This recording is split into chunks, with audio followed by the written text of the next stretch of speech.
we must remember the stakes of this match for a spot in the grand final. It is the champions of Europe and South America, legends of the game who have not met in a year and a half. Today we travel back through time, through the lens of the two greatest dynasties Siege has ever seen. It's legacy versus the future. Only one will pen the next chapter of their story today at the Esports World Cup. Going into this very quickly with the operator bans. Whoa, hold on, a gridlock ban. Okay, for a second there I thought I was trolling, but no, I have seen it correctly. That's gotta be the first gridlock ban at this event, unless I've missed something. What is G2 cooking here? So I know Brazil and FURIA, and even FaZe as well, they like to bring out both the recruit operator on both sides of the coin, and of course gridlock when they're on the attacking side. There's two kind of good reasons for it. One side is, of course, flank watch on these staircases. The gridlock stingers can go out and you can't just comfortably sprint up the staircase. You gotta shoot them first, make some noise, whatever. The second is it's good utility burn against Jaeger and or Wamai. If you just throw those in there and get the job done. Plus secondary shotgun, plus the frag grenades. You have a ton of util. But it's still very uncommon. I said earlier, G2, they've been very great on their operator ban selection this event so far. They're going in strong with a very clear target ban in mind against FURIA. Yeah, and that really exudes confidence for G2, and no surprise, they've already taken down two behemoth Brazilian teams on Cafe thus far this tournament. Of course, they destroyed FaZe 7-2 in that 2-0 series in the lower bracket, and then yesterday against NIP, a very convincing Cafe win, 7-3, only dropping 5 rounds on Cafe so far in Riyadh. FURIA have their work cut out for them, and what's more, they start on that attacking side. It's important that we see G2 play very proactively because they've been banned away the Asami and Castle from FURIA. That means you can't really hide around the building as comfortably, so you might have to take some uncomfortable gunfights. Lair suffers that in the beginning, put down to 20 health from the very beginning of the round. And he's been the spearhead for G2 for a long time now, both in Stage 1 and here at EWC, normally finding a pick very early on himself. But I am cautious for G2 when it comes to these early engagements, right? Because FURIA, on one hand, they've got the best entry player in the South American League. That is JV. On the flip side, G2 are actually one of the worst teams for opening kills. Actually, the third worst in the entire of EML at only a 47% opening kill rate. However, even when they do get that opening kill, they are the best team at EML at converting it. 83% of rounds where they find the opening kill, they win the round. So if G2 can start getting a little bit more entries here, that's going to turn everything on its head. Right now playing sheltered roles, Stompins out of 90 upstairs. Narrative denies Lair the run out, but still applies pressure because he has to respect it. Meanwhile, Casey injured early on. Doki confirms the kill. Oh, there is that early opening kill in favor of G2. However, a very big trade from FURIA. It's always essential to even up the numbers. And guess what? It's the prodigy of Stompin himself who is taken down. JV, he's a prime entry player. He finds one on the ace. And now he looks for a little bit more, but G2 are falling back. Doesn't matter. Pox will cut down Doki. Lair low HP after that early engagement. Him and Blaz need to get a little bit desperate here. Such a communication from FURIA. I mean, they're pushing upstairs, taking map control, also saying, guys, cut the crosses. They're going to be falling back. Be ready for it. Now FURIA, they're going to start going slow. Use the util. Player close left. Lair, I believe, 1 HP left on his name. Oh, wow. He is so close. He's going to get drone. Oh, is that a miss drone? Surely not. No, he spotted him. And so does he go for the peak here? It's Herds. His countryman of Lair on the other side. He does cut him. And Blaz has fallen. Oh, Lair is completely dead to rights as well. He tried to hide, and FURIA says, you cannot hide from us. It's a dominant start here in the opening round on Cafe. The attack from FURIA finding its success. And already we see from the very beginning there, the Asami and Castlebank come into effect. G2, they can run away, but there's no coverage. Every angle is open, they're vulnerable, and their forces keep rotating around instead. This right here, that broke the entire run with JV, walking on a wide hallway, gets him to pick, and then follow up there, front Pox, cutting off the crosses. FURIA in full control. If you give FURIA space to work with, they're going to take it, and they're going to take it very quickly. And FURIA are so good at switching tack in the mid-round. As soon as they get that advantage, they're going to play really slow. Ooh. Look at how quickly JV got into the top floor, and look how quickly he got up out of his seat after winning that round, as we see the STC replays. Herds as well. I just love the line that Herds said in that interview, saying, Alamau, he is my son. I don't know how old they are. I think they're about the same age, aren't they? Alamau is... The world Alamau's older, actually. Alamau's... Oh, no. Alamau's 23, Hertz is 24. But Oh, okay. It makes sense. Makes sense. He certainly does own Alamau. It's funny. We see a lot of... he's a very lippy guy, Alamau, right? He loves to get up and about it. Certainly. He loves to smack talk. However, we don't see it quite so much against the Brazilian team. No, I think he's... I think for his own mental sake, I think when you are actually being the IGL, the leader of your team, you might stray away from talking as much smack in the server because it might come back to bite you mentally speaking. Whereas Alamau in the past, there was a time where Lair was IGLing, Uno was IGLing. Alamau is now confirmed back as the primary leader. And I think he's now taking the role of leadership and not trash talk. And I think that's been the big change for him.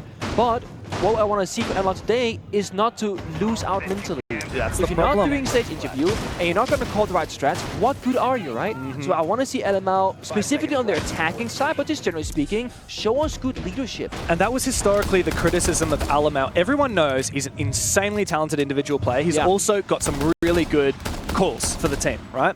But in the big games, he's shut down. We saw it especially in Copenhagen. That was such a big moment, right? Right after their Montreal victory, the world champions, Alamau completely shut out of that following up competition.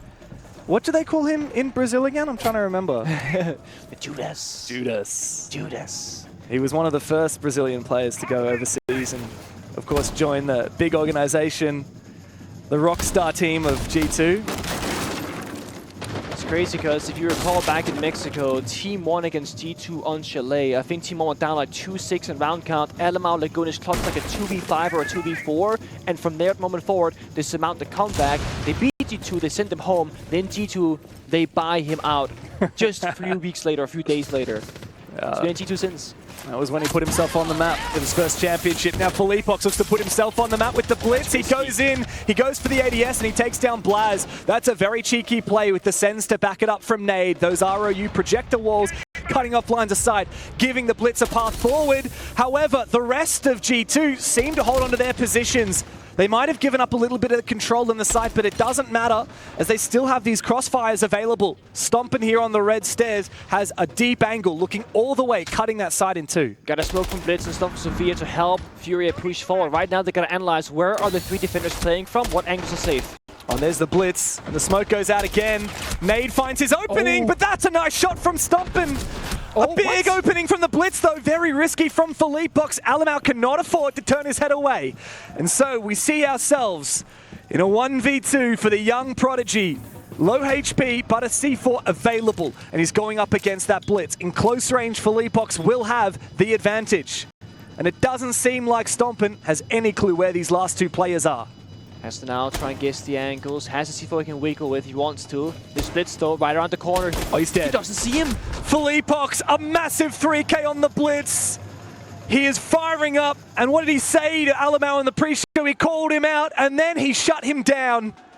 It's a great opening start here for FURIA. 2-0 attacking on Cafe. You gotta look at how Blast started early on the smoking setup prep, right? When he saw the blitz, he was out of there. He was turning his back, running away despite not being blinded by the blitz flashbang. I don't know if G2 right now are unable to find their footing in the server. It seems like most players besides Stompin are almost not wanting the gunfights. They're gonna, guys, let's run away, fall back, play together. But when FURIA they push this fast, you have to meet them somewhere and fight back.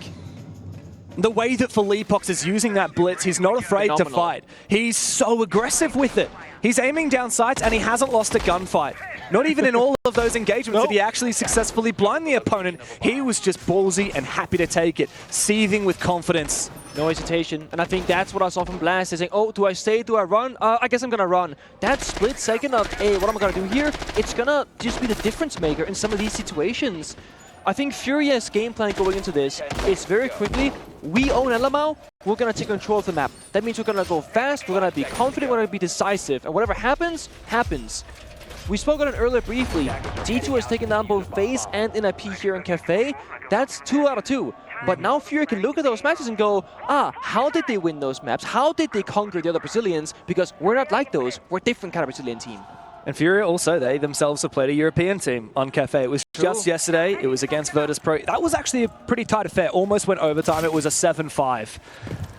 With FURIA, perhaps it was a little bit of I don't know, hubris maybe from G2 to go and expect that a third time playing Cafe is going to be just as easy as it was against the other Brazilians. FURIA You're feeling good, you're feeling good. Oh, well, that's the G2 way, isn't it? All vibes, passion. Gotta get that first round on the board though for G2, and they're looking for their, their lineup rather. Very aggressive, good guns, line of sights, good scopes. Doki unleashed on the Mossy, can take any fight, and if it goes down, it's all good in the world. Now, it is FURIA who picked this map. So even though G2 are good on it, FURIA are the ones who decided to bring us here. Hence G2 picking defense start, of course.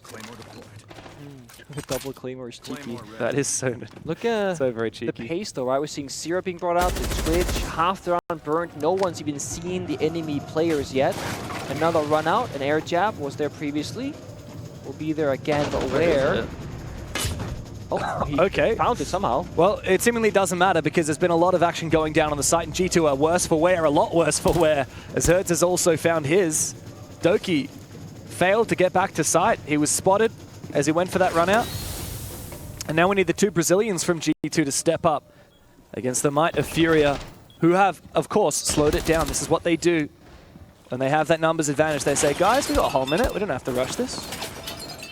Only some of the best teams in the world can do this. The pace change, fast, slow, and then you can see G2. They're not sure what's going to happen. Are they going to go? Are they going to wait? Are they baiting us? They're in their heads right now. It's a big kill, though, from Lair. Oh, yeah. On the rappel, JV favored in that gunfight, but Lair doesn't care. This is a gnarly angle, but he might have missed the timing, and Hertz shuts him on down. Almost a second kill. Hertz backs in again. Every round, this man stands up. He is getting into G2's head, who have not yet found a round. Most players haven't found a kill.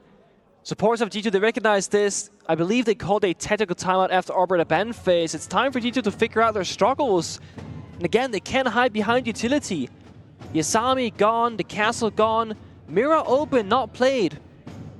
G2 been so great with their operator ban selection. They can do something cheeky here, like let's say ban the Brava, start playing Maestro, ban the Ash, start playing the Mira. Wow. Or ban the IQ and I guess play information, which to be fair makes sense because G2 aren't sure what is going on in these rounds. Well, both of those operator bans, the IQ and the Jaeger, very unusual. I mean, you can understand what they're going for, particularly that Jaeger ban here from FURIA. That's going to make it even harder for G2 to anchor up and set in positions, but it's G2 now taking their tactical timeout. Romalio, he's having a serious yap. He's got a lot of thoughts on how these first 3 rounds have transpired. And I don't blame him because a lot has happened that you don't want to see. So far on the scoreboard, 3 kills Lair, 0 Alamau, 1 Doki, 2 Stumpin, and 1 for Blast. So we're only really missing Alamau now in the server. In that 1v3 earlier, he was, I'm not going to say shaken, but he wasn't hitting his shots either. Oh, that's what happened. That was the read from poor Hertz. Doki, dude. He juked the air jab, still got from Lair. Beautiful. Yeah. You're right. I mean, Hertz, great round from him, by the way. 3 kills, I believe. A good read. And G2 is starting to get a little bit repetitive, right, with that run out downstairs. Both times, I mean, it was red from the get-go, right? They had air jabs on it the very first time. G2 tried to go for it again, and all it did was get Doki caught on his retreat. I will say, I don't really feel like I saw the full potential of the operator bans from G2, which I feel like I have not said when I watched them earlier. When you ban the gridlock, and as soon as you do like flank watching for burn, I was expecting Mira, maybe deployable shield in piano, Jaeger / Romai, and it's bunkering down. Almost every single round, the G2 will overpeak an angle, go for a run out, or just lose a gunfight to FURIA. And it's like G2 are seemingly happy to play that playstyle. I thought they would play heavily utility, heavily safe on sheltered positions. That hasn't been the word. And now with Jaeger being banned, can they even do it anymore? Well, ironically, I feel like this is what G2's trying to do now. You get Mira, you get Smoke, you get Goyo, you get Mute. These are all operators that create a real fortress and these power positions that you can play off. They burn. But of course, that Jaeger being banned, we're not even seeing a Wamai or an Aruni Brought, which are the 2 other catch operator options here that could protect some of these key positions from G2. And have a look at the flip side, like a hell of a lot of flashbangs, some nades on nade, ironically. Diffuser, the diffuser, player who's player, nade who has nades. A couple of players now playing some funny games with those casters. Yeah. And we have a caster called Ace. We have a caster, yeah. Well, operator called Ace? Yeah. So Ace can be casting Ace playing Ace? Oh boy. Let's see again the pace change. FURIA apply pressure somewhere, hold the other angle. If G2 walks in the wrong direction, they're just gonna die from person outside the building. I like the Valkyrie, but there, Twitch being brought out gets the first Valkyrie camera despite the IQ ban. They find it perfectly easily. If anything, the IQ ban has kind of just said, look, we're going to be bringing Valkyrie or Echo, right? And so guess what? The Twitch here is not only countering the Valkyrie, but it also counters the Goyo, and it also counters the Mira. So it's this trifecta operator. Like, there's so much potential out of JV. Even if he doesn't get everything, anything he does get is value. Mind you, in Cafe, they're what we call dead zones. In Piano, defenders can't really play, especially with the assignment cancel ban. So it's a big dead zone where Twitch drones will find any sort of utility. Same thing goes beneath the skylight. Defenders can't really play there. So there's a lot of good areas for JV to utilize. And I think, he got one Mirinto, got one Goyo, got one Valcam. He's going to keep going. Gets another Goyo if he wants to. Laira's going to be running back most likely here because, the pressure's too much. But the funny thing is, FURIA are not even in the building. This is drone pressure. Okay, there is KC from the skylight, of course. But they drop back before a fight happens. G2 prioritizing time. Almost a kill there. Could have been. Amazed that Blaz only took a tiny bit of damage there. Yeah, well, the benefit here of G2 losing top floor controls, of course, this is a reading bomb site. So even though they had that heavy investment of utility, they're fine to abandon it. They still have smokes and Goyos on site, but they have to be careful not to succeed the first pick. Herds almost falls. FURIA have not made enough headway. They need a real entry, and that's what KZ is doing here on the Nomad. They can take the walk in. Oh, that's a great pick with Lair. They can take the walk in default here if they wanted to. And they're waiting for the Goyo fire. Once that expires, well, Toxic bait. But with 40 seconds left, there's not enough time deny for G2. I don't think time is on their side. I think we need more kills here from FURIA, though. If Philippox finding his first. Of course, we still have numbers available for FURIA to make this a very successful split take, and we know how good they are when the guns come to life. The plant's still not on the horizon here for FURIA with 20 seconds left to play, and Alamau brings out the shotgun here, M590 in hand. He peeks up towards Philippox, who is not overextending, but the rest of GT need to hold their positions, and the plant can be confirmed. Here, Nade forcing it down, and FURIA collapse! G2 fall apart as the Brazilians storm through Cafe for nothing. A beautiful top-down perspective of exactly what's happening out there. FURIA knew exactly who had to cover what angles to ensure a successful plant going down. The planter in question had 1 point of health. Any toxic bait, any straight bullets, any wall bangs, he will go down. Yet, the cover is perfect.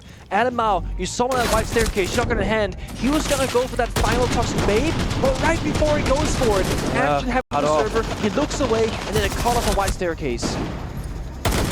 And it was so beautiful from FURIA.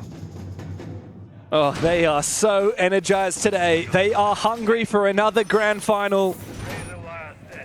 Man, it was quite a drought for this FURIA roster after a whole year in 2023 into the 2024 SI, where they were indisputably the best team in the world. They won everything. Everyone was saying this is a new dynasty. Could this even be better than what the old G2 accomplished back in your heyday? And then nothing for 12 months.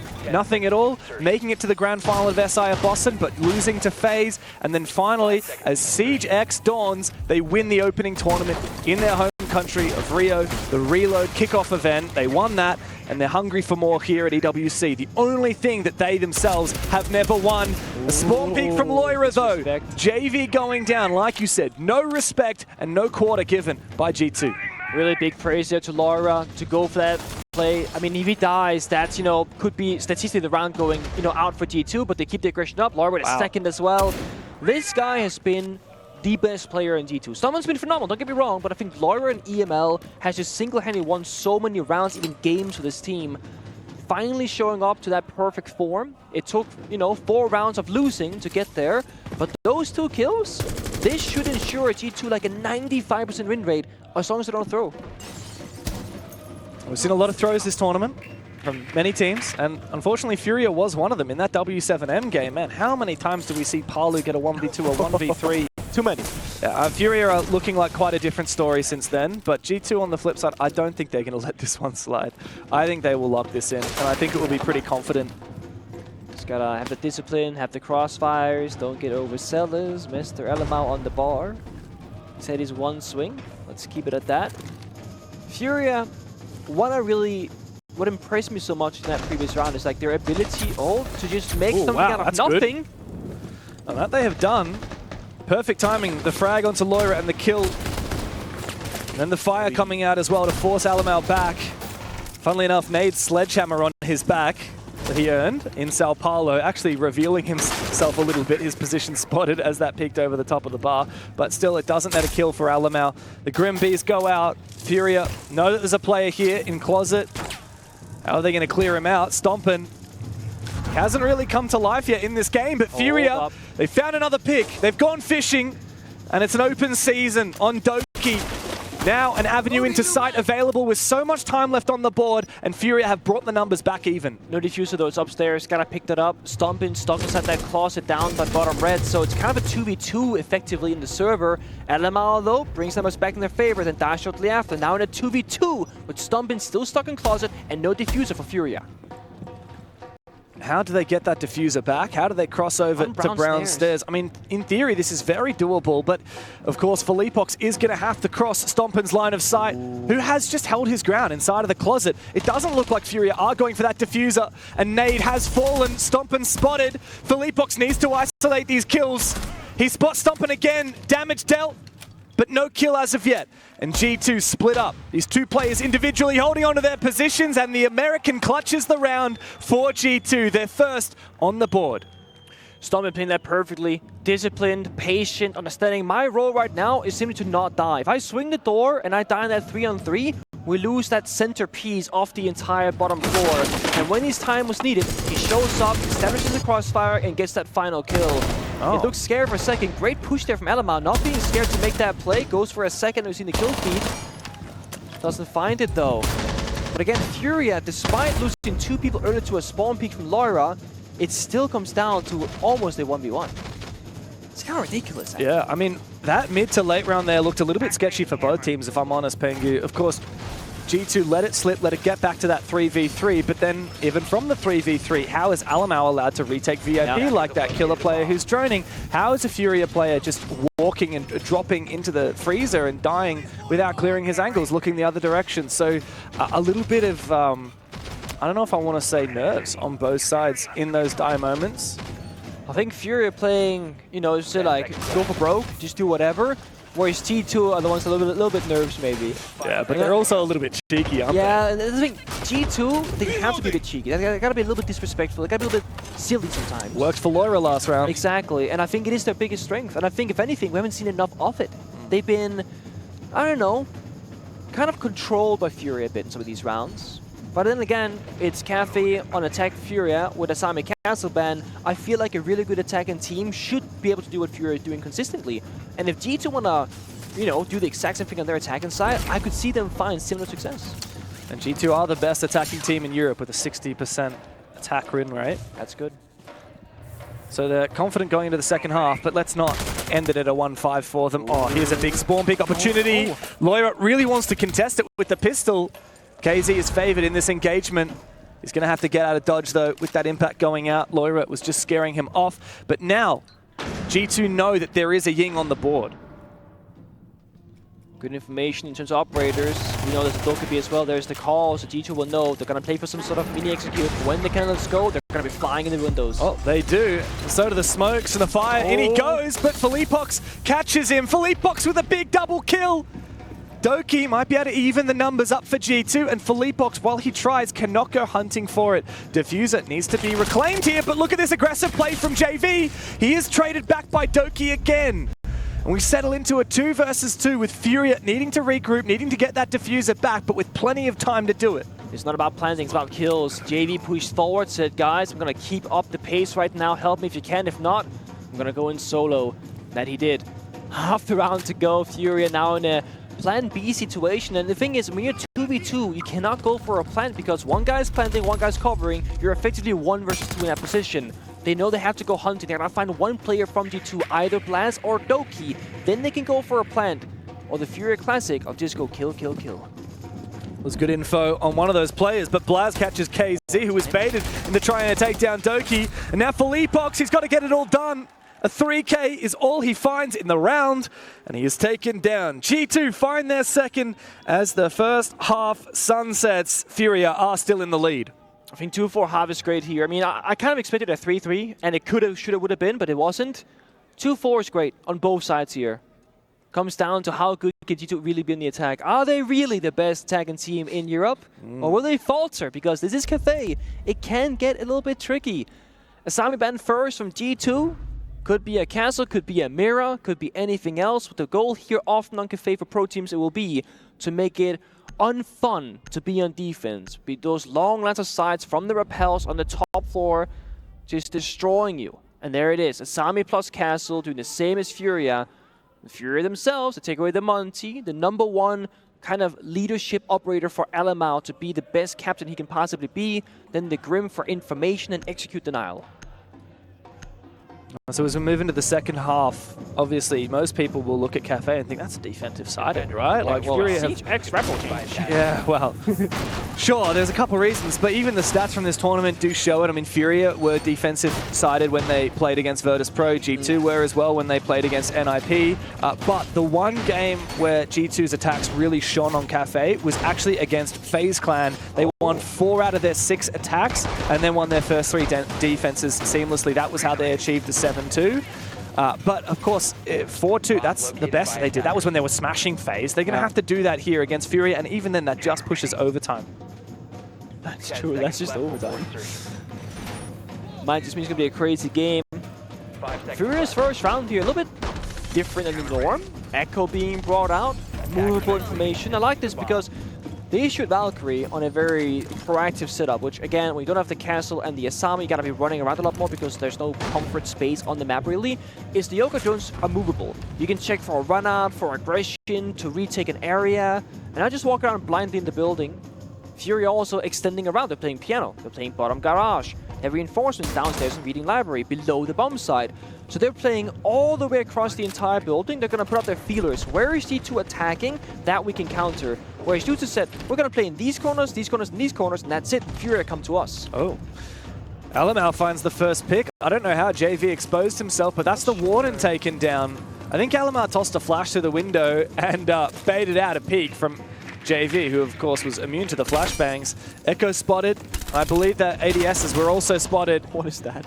Yeah, KZ looking for something, but doesn't find it. He's going to open up an avenue for him to go for a run out later, but he's not going to go for it just as of yet. You see G2 covering each other in the angles on the rappels. Doki on piano. LMAO on the wide hallway. Nate going out. That might be enough. Oh, it's perfect, but he still finds a frag on the exit. Doki absolutely destroyed, and Deimos taken down. Meanwhile, Blaz has somehow hit the deck. FURIA are so tempted to go for it. Yeah, risky revive. Very risky. Philippox, I think he goes for it, He's heard the rappel. Is he going to go for the jump out? Of course, he's going to have to hit fire. If he does go for it, he doesn't risk it. Smart man.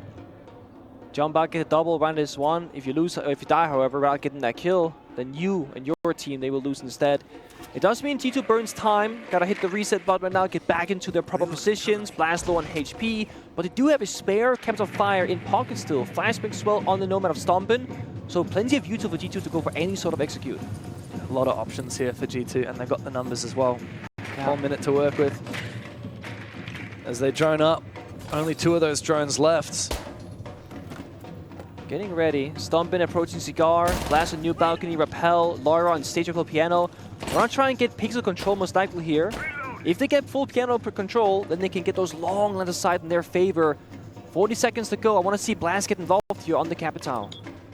Philippox, if unaddressed, can deal so much damage from that position in Pixel. 30 seconds remain. Oh, KZ's been spotted, and this player on the rappel should be able to take him down, but no! What? He swings Stompin', and Stompin' is eliminated. There's no chance for a refrag. What? In fact, Philippox doubles down. LMAO's got to clutch up. KZ trades him back. Blaz in a 1v2. Low HP, no diffuser to speak of. Into the crossfire he goes. And Nade finds the first round of defense for FURIA.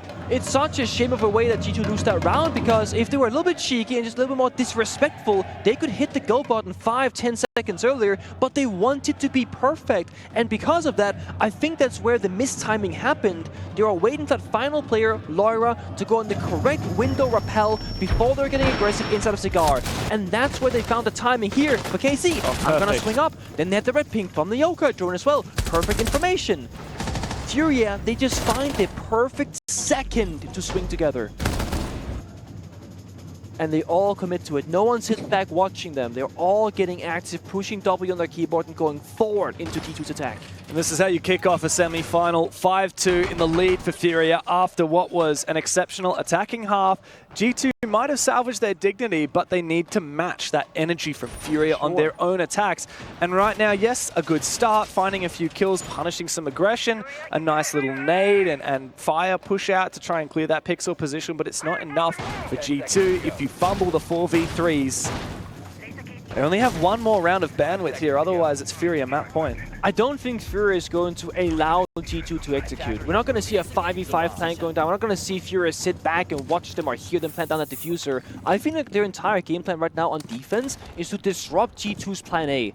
That means a couple of funky gunfights, aggression at certain moments. G2 need to either match this and understand, hey, we cannot play for a plan, we gotta expect the gunfighting to happening, or they gotta play literally perfect Rainbow Six Siege with no mistakes. Last round they lost because of a 1 or 2 second mistiming. Yeah. They weren't perfect, but that's so hard second. to do. So hard. But G2 themselves, they're no strangers to playing like that on the defense as well, so they should have a good read of what FURIA are doing. They should. If FURIA want these late round 1v1s, 2v2s, 3v3s, they don't want, like you said, G2 to have the manpower to execute. And we're seeing that here from KZ. He wants to get aggressive. He might expose himself. It's a very tight angle held by Lair, and you're not going to win that if you're KZ unless you hit the most gnarly shot ever. I cannot believe the confidence.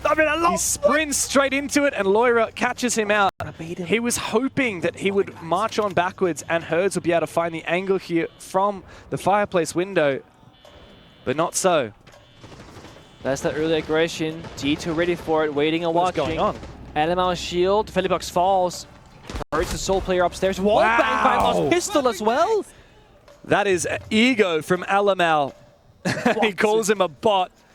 FURIA have 2 players left, and now there's no choice but to get aggressive. So G2, with the minute and a half in the tank, they can sit back, relax, wait for the aggression to come, and start detonating those fuse cluster charges on the bomb site.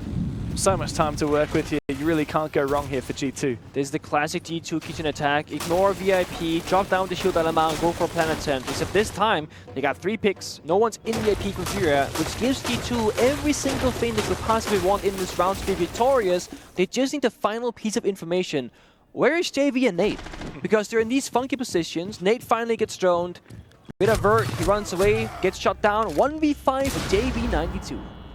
I mean, he's good, but he's not that good. The first, the flash to miss, a second to follow, and yet no swing because G2 know they've got that plant going down as we speak. Stomping with the backstab from down in garage, and G2 find their first attack round. Only trailing, but by 2. You know, a great player once said, if you want to know the state of G2, just look at Alama on the player cams. You can tell in an instant whether he is out of this one or mentally still in there. Oh, he's in it. That's that for player sure. was Fabian, and I noticed it too. When he looked to his right to fist bump his teammate, he's still in there. He's not giving up. He's still showing up, and he's leading the team on the fuse, even getting this wallbang kill. Yeah, there's so much aggression from G2 here. So much from Alamal, the confidence, and yet still the wherewithal to play slowly when they've got the advantage. They're starting to read FURIA. Like you said, G2 basically had 2 options when FURIA are playing that aggressive defense play style, trying to make it a late round 3v3, 2v2. G2 can either match that aggression, rush somewhere, or they can play perfect siege and bait and wait for FURIA to give them freebies. That's exactly what they did. That they did really well. Even Lair outside of that the garage door finds the first pick and then doesn't expose himself to the dining window that we saw. They were trying to go that 2v1 play. So these small things are going to define so many moments here on Cafe. G2, had they not blundered that first one, it was a 4-4, which I think is very telling of this best of 3 to come. Yeah. It's going to be close. Yeah. Well, FURIA this time, as we go to mining and reading again, oh sorry, fireplace and reading again. Yes.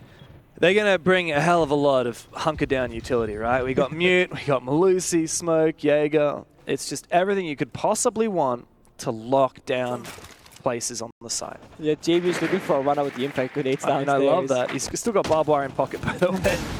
just one at least. He can put one down somewhere. He's tempted. It's a good old 4+1 strat. 4 people working together for the prime objective, and then JV making his own plays elsewhere.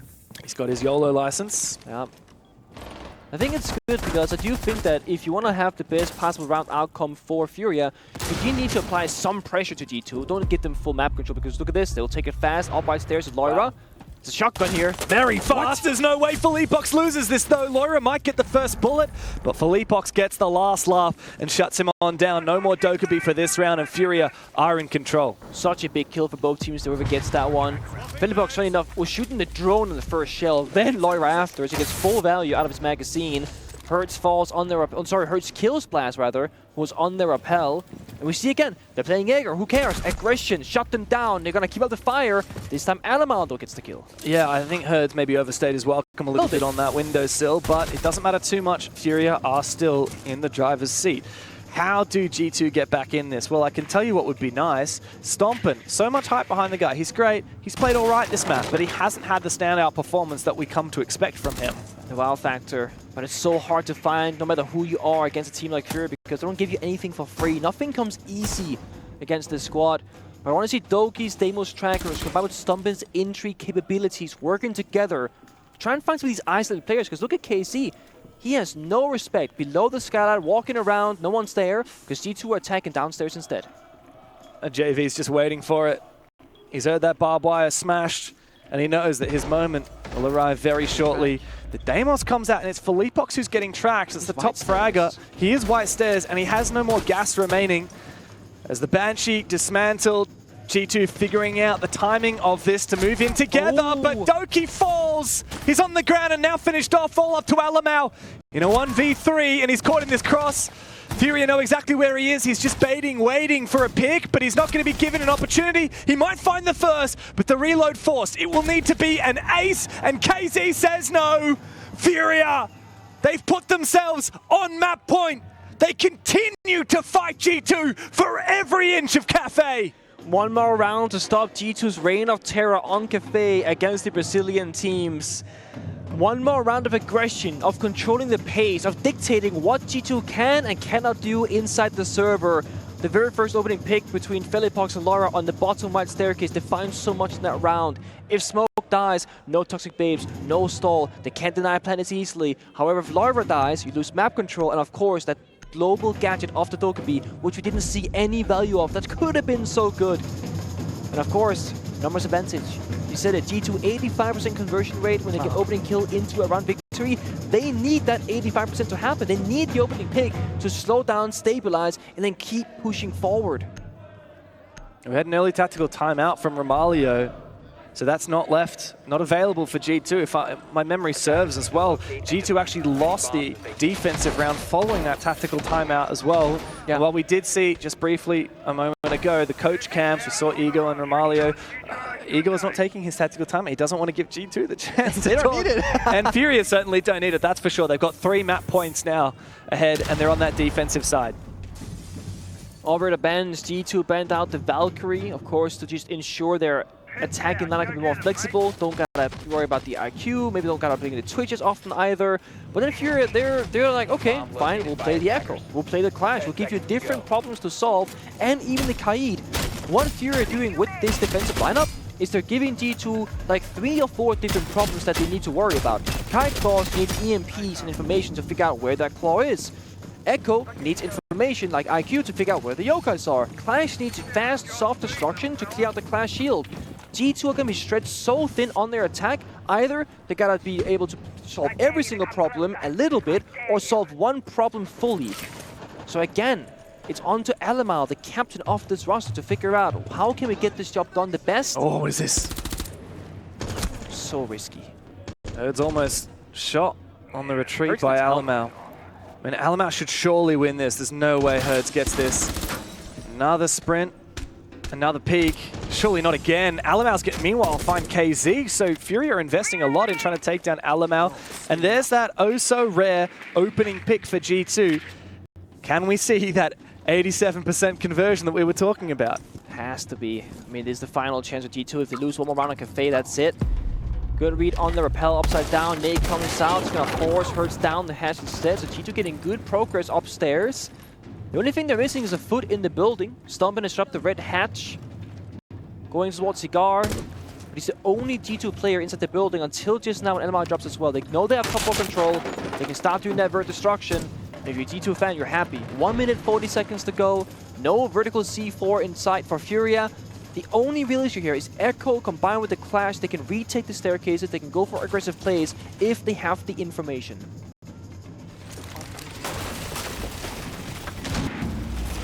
Well, it's map control for G2. EMP, wrong. Wait, he actually got it. Wrong button, but I guess it doesn't matter. That's the funny thing about playing that striker. You got to remember which gadget is your primary gadget and which is your secondary. The Ram getting to work as well on the floor. A lot of this map is going to be exposed here. G2 have, in theory, all the ingredients they need. If you're very far back, playing towards top wide, basement, or downstairs rather, and then reading a hallway. So an easy plan could be the play here for G2 instead of mining. Could be. They're not ready though. G2 are in a lot of spots, but not ready for an execute. Yeah, but they're just waiting for these peaks, and they may well come out. The Lion to roar as well. And G2 are just finding kill after kill, dropping down into the site. Lair, a flashbang to go out. Felipox will not likely survive, but Nade comes down to his aid. And now it's these two to clutch against 3 players. Oh, don't lose that fight, Stomp, and you can't afford to. Felipox is trapped on the site, but he's got the Bearing 9 in hand, and they might just line up for him. The stars may well align, but it's a 1v3, and the nade from Plaz locks it in. G2 holding on to Cafe with all their might. And they keep it cool and calm and say, you know what, going for a plan is risky because if the planet goes down, if we lose a bad gunfight, that could be the round. Let's play numbers advantage, wait for their aggression, hold those angles down, and kind of worry FURIA about, hey, we're setting up, you can't let us do this. And fairly enough, and rightfully so, FURIA, they lash out too early. But because G2 are waiting for that aggression, they shut them down immediately. FURIA will call their tactical timeout because they want to get it done right now, before this gets too close for comfort. I was worried about Blast being outside the building there, but he found a freebie. Yeah. It was a great place to be. Again, G2, happy to lock it down, play it slowly. I mean, we saw something similar from FURIA's own side, and now FURIA themselves have taken that tactical timeout. This is the last one available for either team. And of course, Romalio is going to make the most of it. Here's Igor now. What does the team need to hear with 2 more map points available to lock in one of these next 2 rounds? I honestly think FURIA could do a cheeky swap here where they've been so aggressive the entire match, they can kind of just slow it down. G2 are being slow themselves. If you play a Goyo or a Smoke or even a Mira, things you can hide behind, wall deny, you can just kind of burn down the timer, force G2 into an uncomfortable execute position. Make Alamo have to work his brain, because right now it's been more about teamwork, coordination, putting 2 guns against 1. FURIA will actually go downstairs to bakery service, or kitchen and service rather, which statistically, I'm not a fan of this, because for the defending team, we don't have a lot of win conditions. When you're attacking this bomb site, if you get full map control, which you almost always do because roaming is difficult, you break the verticality, you open up the hatch for freezer, you drop down and go for plant. I mean, the second they saw the bomb site, Alamos on Q-Shield, because that's what they want to do. And strategically, there's no way for FURIA to stop them from doing that, really. Not unless G2 make a massive mistake somewhere along the way. So I feel like FURIA has less outplay potential in this one. Attackers are heading out. Yeah, that's the thing. If you're going to play passively, picking a bomb site where, I mean, G2 have 2 great options, map clear into a freezer execute or the bakery execute. Yeah. Well equipped for both of those in theory. I mean, this is largely going to be a freezer execute based on the amount of vert involved, but if G2 had to pivot, they could. Yeah, and it's a bomb site where you don't have a lot of map to work with if you're FURIA, but they've actually made a play elsewhere. Hertz is hiding inside of Piano on the stage. So they're showing a turtle setup, right? Tubro, Kite, Aruni, Smoke, Wamai. This is screaming 5 guys on the bomb side. But because Hertz is hiding on the very top floor, they're probably not going to drone it. That means if he can go big and go for a good flank, a kill, a backstab, that could be their win condition. That's their wild card that they have. Was actually falling back. Well, they're really not going to contest this for very long. They've got to worry about Garage. Oh my god, there's 3 players from FURIA here. Lyra, hold on to your horses! Aggression from FURIA. And the opening kill. G2 just had 1 man looking to lock down Garage. But what can you do when you've got 3 hungry FURIA players coming your way? so awkward. So Hers was hiding, got thrown down, sprints downstairs. Laura doesn't make the connection, doesn't watch the staircase, but the hallway instead and gets triple swung. G2, they have traded a body for full map control. They got the Ram, they got second shotgun from the gridlock, and they got the Fuse as well for some vertical damage. They still have the right tools.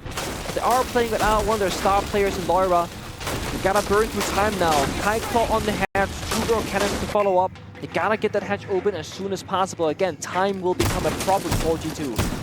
There is a Twitch drone in sight for Blaz though. Surely he's got so much information. He's flicking all of the drones right now. G2 actually still have 6 up. A minute and 5 seconds left into the round as they can continue isolating these players. But what's the next step, right? Are they going to clear Whiskey? Are they going to try and clear Closet? Or are they going to drop into sight without any of that control? I mean, the classic G2 strategy is you ignore VIP entirely, drop the hatch and go for a plan. But Laura normally watches Garage and he's dead. So now we gotta see LMR be like, oh guys, what's the backup gonna be? Either you still go for it down a player, but if anybody dies, it means there's no plant cover, then it falls apart. And just look at the bodies here from FURIA. They're saturating the Whiskey bar. They've so much, in restaurants, so much control, so much freedom. For FURIA, G2 are not restricting their movement. Did G2 get the hatch? I hope they did. Yeah, they did, but they're getting smoked out now. 2 brawl canister, C4. Again, time will be a problem. 20 seconds, one more Toxic Babe. G2 gotta push that button very soon. Without Laura outside Garage, how do you deal with Philippox? The Nitro Cell comes through, hell of a lot of damage, but no kill as of yet. G2 are in the building, but KZ and Nate on the side might just be the death of them. Stopping and Blaz, the last 2 remaining, but there's just 5 seconds left and no time to get around it. FURIA are calling! You think Cafe is your friend, but we are not FaZe, and we are not NIP. Poised to pounce, the Panthers are hungry, and G2 is back on the menu.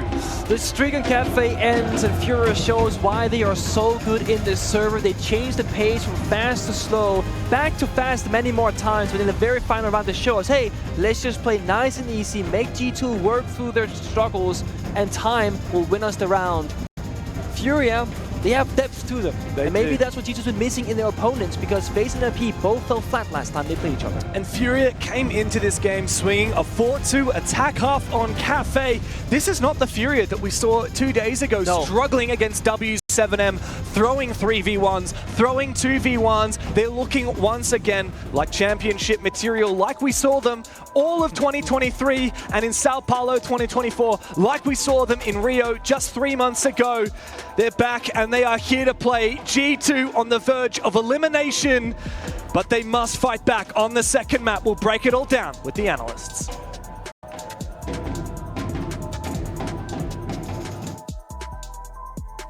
Win from the side of FURIA, starting things off 4-0. This was FURIA's map pick, but G2's opportunity to prove to us that they have a dog in the fight.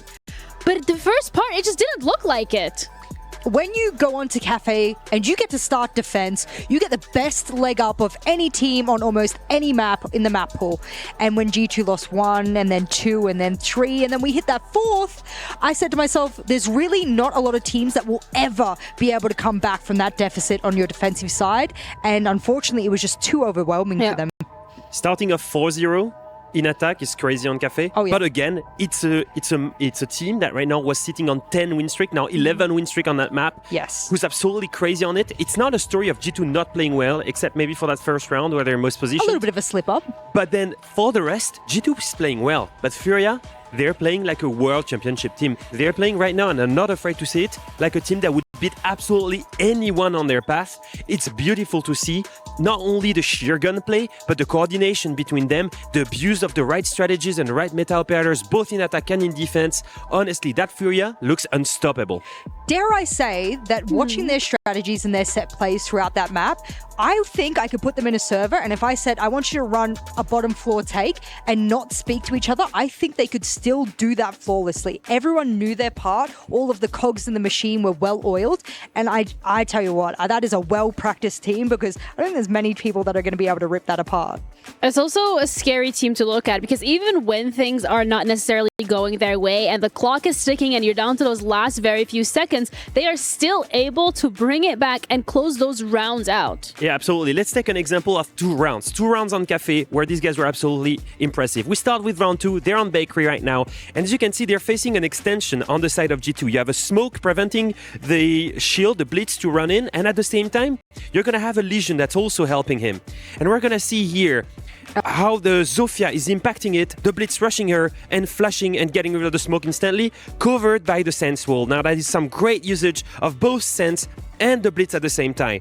We're moving on round 4, 20 seconds left, 4v4, defensive setup. They should always lose that one. Instead of going for a default plant, they push deep, kill the only anchor preventing the plant, then Nate goes for the plant, and look at the position from everyone else. JV gets the cover from the DMR. At the same time, Felipox ran down the stairs. It's just beautiful to see all of these guys are there to clutch in those really important situations. I don't even think it's necessarily clutch. I think it's I have identified we don't have laundry control yet. Usually in this strategy we would have laundry control. We don't. So what's the redundancy for that? I need to go for a deep plant. I need to clear the couch position. Okay, check that box. Now I can safely plant. It's almost like FURIA knows that if I get to that point in the it's almost like a recipe. I get to number 7, I don't have the ingredient, I change the ingredient. And another ingredient that FURIA had for this time around was just the sheer confidence that they had on the server. Herd's getting out of his chair every single round. Oh, production slow-moed it for me. Thank you very much. I really wanted you all to see. This was the first round. He said, look at me.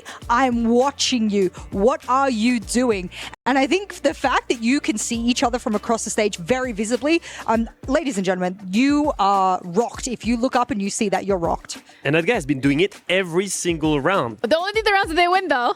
Yeah, but I will say this, the thing that's crazy, he does that and he targets Alemo almost all the time. Every time. He's every like time. getting in their head rent-free, and I think, again, like between him and Alamau, there's like a little bit of this rivalry of like, oh, he's my son, or like, who's the worst player? You know, we've seen it in some of the content that we've produced, but we are also ready to head into the second map after the break. We'll take a little bit of breather, just like G2 is doing right now, and we'll come up with the second map of this best of 3 series, so don't go anywhere, because trust me when I say, you don't want to miss this.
I feel very confident with my team at the moment. The roster change we made, getting Stompen, is life-changing for our team. We feel like we're the best in the world right now.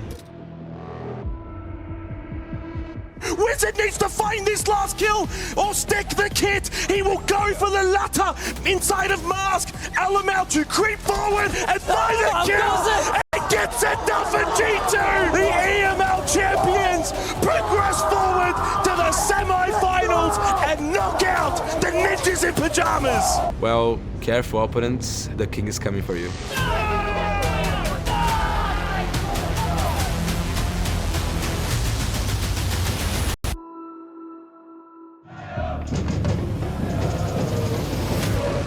We are one of the best teams in the world. So now it's on our responsibility to get the trophy and to get the first EWC trophy to Brazil. It's a 2v2, a 1 versus 2, and there is a new apex predator at the top of the food chain. Hey Alemão, you think you got the GOAT on you? Stomp? No bro, I have heard Philippox, Nade and JV, we are gonna smash you, so watch out.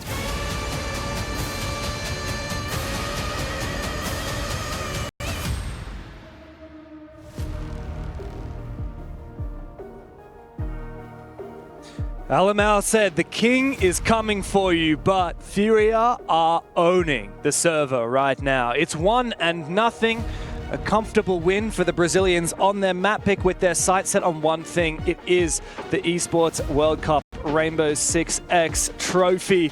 The first time it would go to Brazil, and they are the last hope of their region. They certainly wouldn't want the Brazilians on G2's side to be the ones to raise it. It's 1-0, but G2 spirits look unbroken. Yeah, unbroken so far, but they go to Lair next, and we just saw the highlight reel a few seconds ago. It was a close one up against NIP, and I think a lot of people online said if NIP didn't troll in that very final moment with 2 people down into chunk of fire, they probably would have taken G2 out of this tournament. So the fact that G2 has to go back-to-back on Lair, but only a 1-day break, well, actually technically no break, just back-to-back on days, could be a little bit of concern. Yeah, I mean, that map on Lair against Ninjas in Pajamas came down to overtime on the third map. G2 were pushed to their limit. And of course, G2 also beat NIP on Cafe, where we've just seen them fall to FURIA. So there's no doubt that we are looking at the Brazilians as the favorites at the moment. But G2, like we've been saying this whole time, their spirits are looking very much unbroken. They're looking extremely chill. They've cruised into the server looking as cool as ever and as confident as ever. Almost as much shit talk from them as we pretty much ever see. Alemão, of course, always getting lippy before the server starts as we're about to get into the next map. What are your thoughts on Lair? You know I'm not a huge fan of Lair as a map myself, but I did say this. When we see the best teams in the world play Lair, I really enjoy watching it, and this is a match of some of the best teams in the world. I think you told me exactly that Lair was one of your least favorite maps when bad teams play it. Yes. But when we see the best in the world, yeah, it's a very different story, like you say. G2 looking very confident. You mentioned before that Fabian once said, you can tell if G2 is working hard, if they're working well, if they're feeling good, based on the expression on Alemão's face, and he has quite the smile on his dial. He does. Maybe to some people's surprise, because should he be smiling at what happened on Cafe? Maybe not, but it's a best-of-3 series, and everyone here knows that. It doesn't matter what happened on Cafe. Last time is in the past. It's about what happens right now, in this very moment. You live 3 minutes at a time in these kinds of matches. One round at a time until the very end. And so we find ourselves in the second map, and G2 searching for a lifeline. FURIA, they have looked in form. They are better than we've ever seen them here at EWC, and they have their sights set on that trophy. G2 fight for survival on the second map. It's Lair. Another multi-ban coming out. I think there's going to be a trend going all the way to the third map if we need to go there. Again, just trying to target ban Alemão to not make them able to problem solve as comfortably in the server. Kaid and Bandit banned up by G2, having a big focus on opening up the walls that are going to be on the exterior leading to the bomb site. And FURIA is saying, we don't care about the hard breach, and that's not going to matter because the walls in a perfect world should always be open for the attackers. Instead, we're going to ban operators that you would use after those walls gets opened up. The Monty and the Ying, the more execution-enabling operators. Less chaos in the server now for G2. Attackers need to locate and defuse as many bombs as they can. G2 starting on the attacking sides. It's their map pick. FURIA elected to go defense. We're going to Master Office. First up, and that clash has made an appearance. However, Nade is doing his best to hide it. Any drones from G2 likely to find him? I think not. He's going to stay hidden in that corner of the objective. The issue is, if you don't know Clash is up and available and being played, and you bring out any of those shield operators, the Fuse, the Blitz, or the Blackbeard, you're not going to have a good time. 10 seconds The remaining. electricity, when Flash activates her gadget, is going to shield guard break you 5 seconds as a left. shield operator, which means you can't really do anything at all.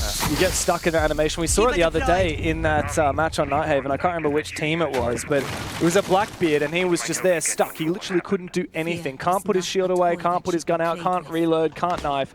Absolutely nothing. Completely animation locked. Aggression from Herds. Ooh. Really making a statement at the start of this round. Takes a hell of a lot of damage. And speaking of those shields, Alamau at the last moment switched off of the Blitz in favor of the Ashe. Get that self-destruction. G2 right now, they have a lot of verticality. They have good execution. They had hard destruction with both that Bandit and Kaid being banned out, which means should be free. And it's why Thermite is so great here. If you bring the Ace, you can get Impact Trick, for example. With the Thermite, you ensure the wall gets opened up nice and big for the inch pop. You throw the bomb set later on. So I think G2 right here, they have the perfect tools for what's happening in the server. Just a question of execution now. Can they deal with the clash? Can they enable Lair downstairs? Yes, he can. He enables himself, finds Hertz with one bullet through the floor as he was put down to low health earlier on. Oh, and a second to follow up as well. Yeah, great start for G2. FURIA now have to decide, well, we've lost our Izami, we've lost our Smoke. These are great late round operators. Do we get aggressive on the back of it? Oh, they don't know. The Lion's going to lock in JV, can't move. But I think there's some suspicion. Loira has an idea of where he is. The nade comes out as JV repositions. He's just waiting, but Doki is still suspicious of his position. He's playing very far away. There's a gap here to be found from JV. Trying on the staircase, shot a bit, but gets away with his life intact. Now tracked by Deimos. Took a bit of time. G2, though, with 2 numbers advantage, can make quick work of this round whenever they want to go for it. Forced back by the Deimos tracker, and he's going to go straight back downstairs, but the Deimos would not have seen that happen. Meanwhile, it's an aggressive play from Nate inside of the site. He gets aggressive with the SMG. JV does come back to site and find 2 kills, but he's the last one remaining, and he will need to ace up. A nice shot there onto Blaz with the pistol. Reload that Scorpion, son. There's a real chance for you here, but not with Stompin using the Clash Shield against him. It's a solid start for G2. Very solid indeed. I mean, finding those early picks. Now G2 also know exactly what to expect from FURIA, right? It's going to be that constant aggression, never letting go of the speed button whenever they want to go for it. Because they'll just go. Go, go, go, go, go. Let's look for a kill. Go for a flank. We saw Ayla downstairs trying to do just that. And I think FURIA might be forced into reconsidering their approach here if they can't make this kind of aggression work on Lair.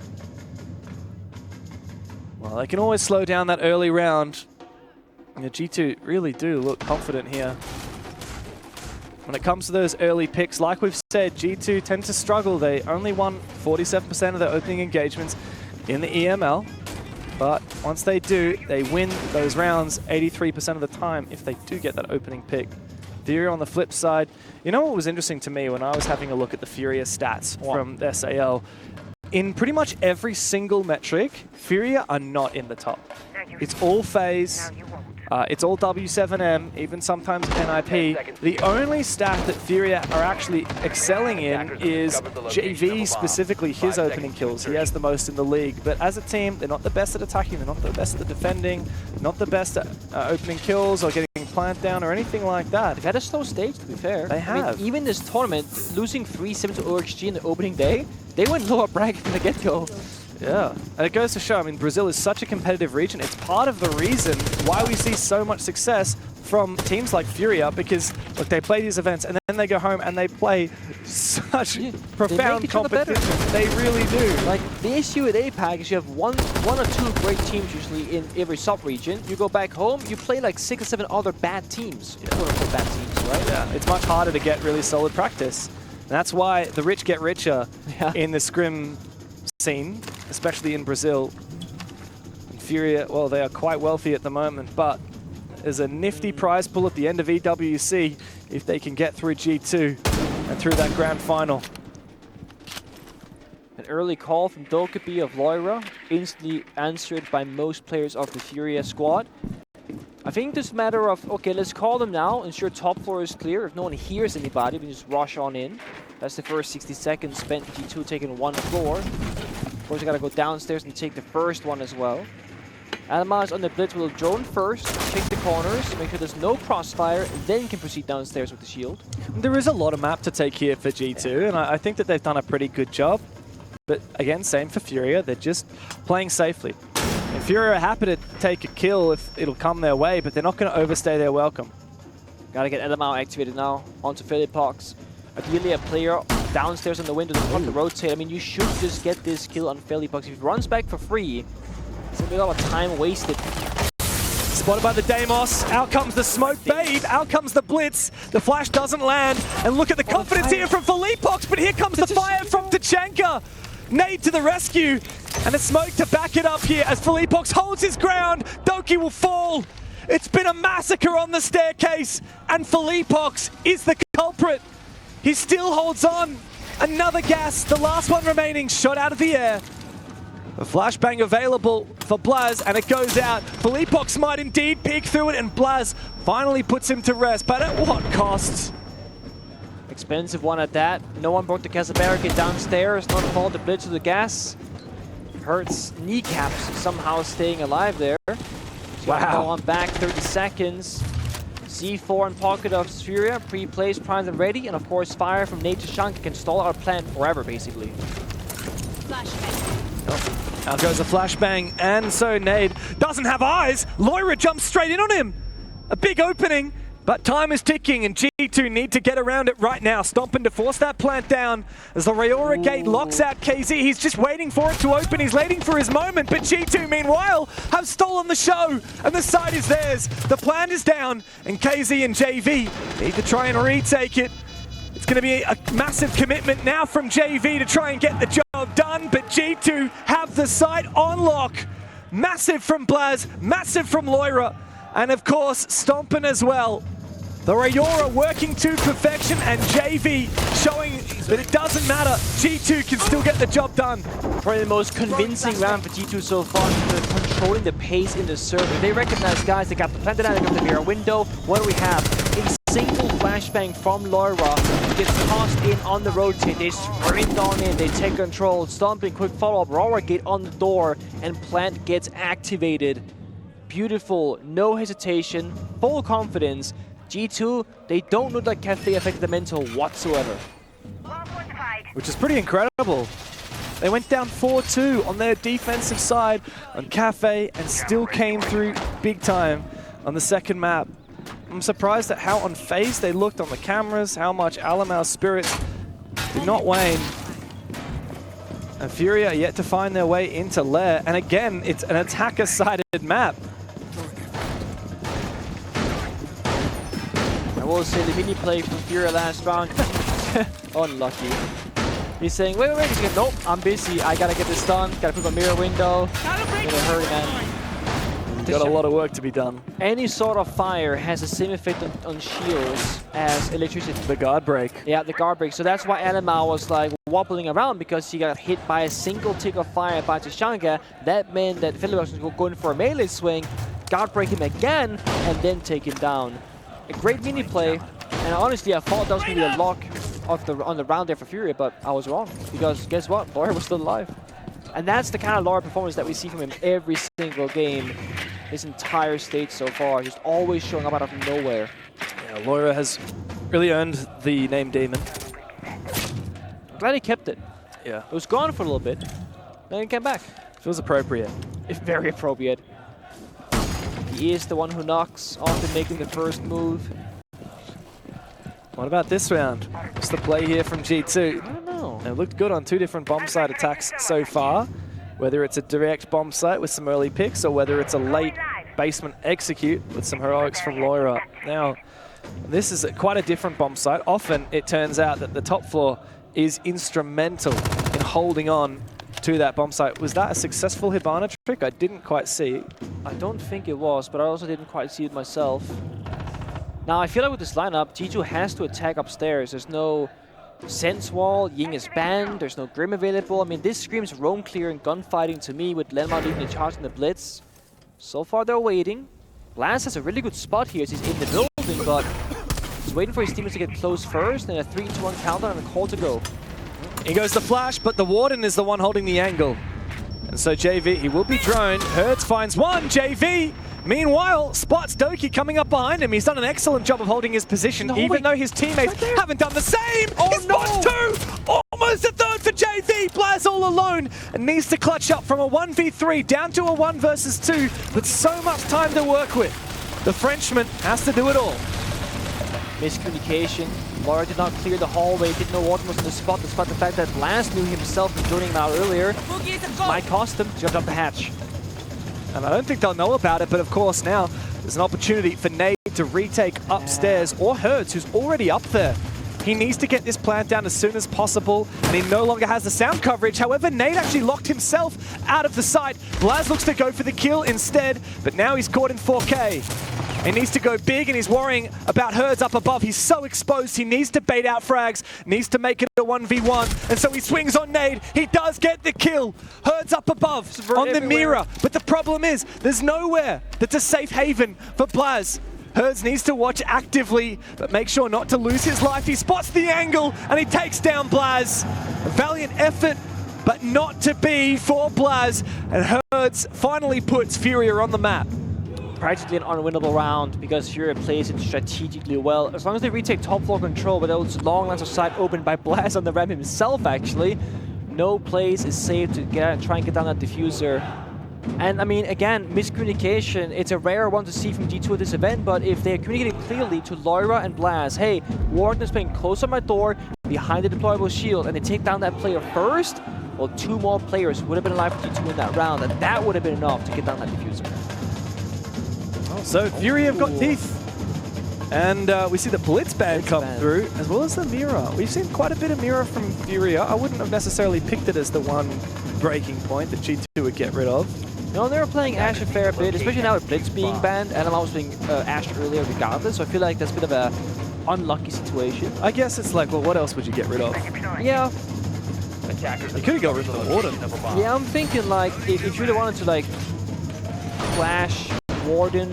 The Warden was quite a problem last round. I mean, not to mention JV found a big 3K, but could have been a hell of a lot more, and they were trying to flashbang him. Like, that was their way of clearing him. It was flashes or throwing bodies. So yeah, it would have been nice to get rid of that Warden. Anyway, it's not going to be picked this round. It's the Clash instead. I do love the Blitz ban though, just saying, Alamau, maybe you are a problem for us. And it just goes to show how much value FURIA is putting on his particular role on the shields. But what do you do? What can we possibly do when you ban out the Blitz? What options do... Oh, hang on, he's going to play Blackbeard. Had you banned that? Oh, I mean, few shield was played on Cafe as well. I mean, they're happy to play all 4 shields. Except poor Osa, who doesn't get much love these days, sadly.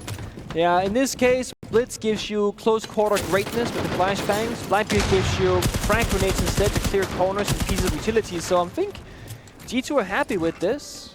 They are playing the glass though. That's going to be the other pocket operator. Stomping, of course, bringing that flexibility, playing some thermite, playing some glass. Getting very involved right now at the execute stage of this round. And I think G2 for this one, if they can get to the bomb site with 4 or 5 attackers intact, they'll be very happy. Just gotta play it nice and slow here. Well, like we were talking about on Cafe, FURIA did not at that time want G2 to get into an execute position. Now you look at the lineup from G2 and it's all about that execute. Glaz, Blackbeard, Lion. So will FURIA continue to play aggressively as they did on Cafe? They kind of have to. There is no Tashanka. The Clash is kind of an aggressive operating stage. You put down that shield, you start taking challenges. Oh, it counters the Blackbeard. The CBD Sap guard breaks you. I mean, that's the concern here for Alamau, isn't it? He needs to not expose himself, but Stompin is actually going to go and peek on through that smoke. But it's easy here for FURIA. All they have to do is sit back and not peek the smoke, and they won't be victims of Stompin's class. Again, opening kill is so important. G2 again trying to play perfect siege right now. One more smoke in pocket, one more frag grenade from Alamau. Oh, here we go. Oh, the verdict could be good. This is how we kill the Clash with the Deimos death mark down below. And so Nade goes sprinting onto safer pastures. He finds this solid metal floor where he's no longer vulnerable, and he can just wait this out. But of course, that does mean that Blackbeard has a little bit more mobility. Yeah, so instead, they're using the Toxic Babes from KC as a countermeasure to stop any kind of push from G2. Oh, big from Lair. Hertz almost got him on the repeak, spotted him first, but Lair gets the better of him. Almost a trade as Lair receives a pepper of damage. FURIA still holding on. We need once again Doki to activate on the Deimos down below and start to put some vertical pressure on these players on the site. And so the clash again gets targeted by the Deimos. And meanwhile, KZ trades directly with Stompin as he erupts onto the site. G2 looking for more and more as the death mark fails and Doki still down below has not found his mark. An aggressive play from Doki, eventually he does, as he makes his way back up from the lobby stairs. He's been spotted, it's all up to JV. Nades on the floor, and the pistol comes out for the Ella.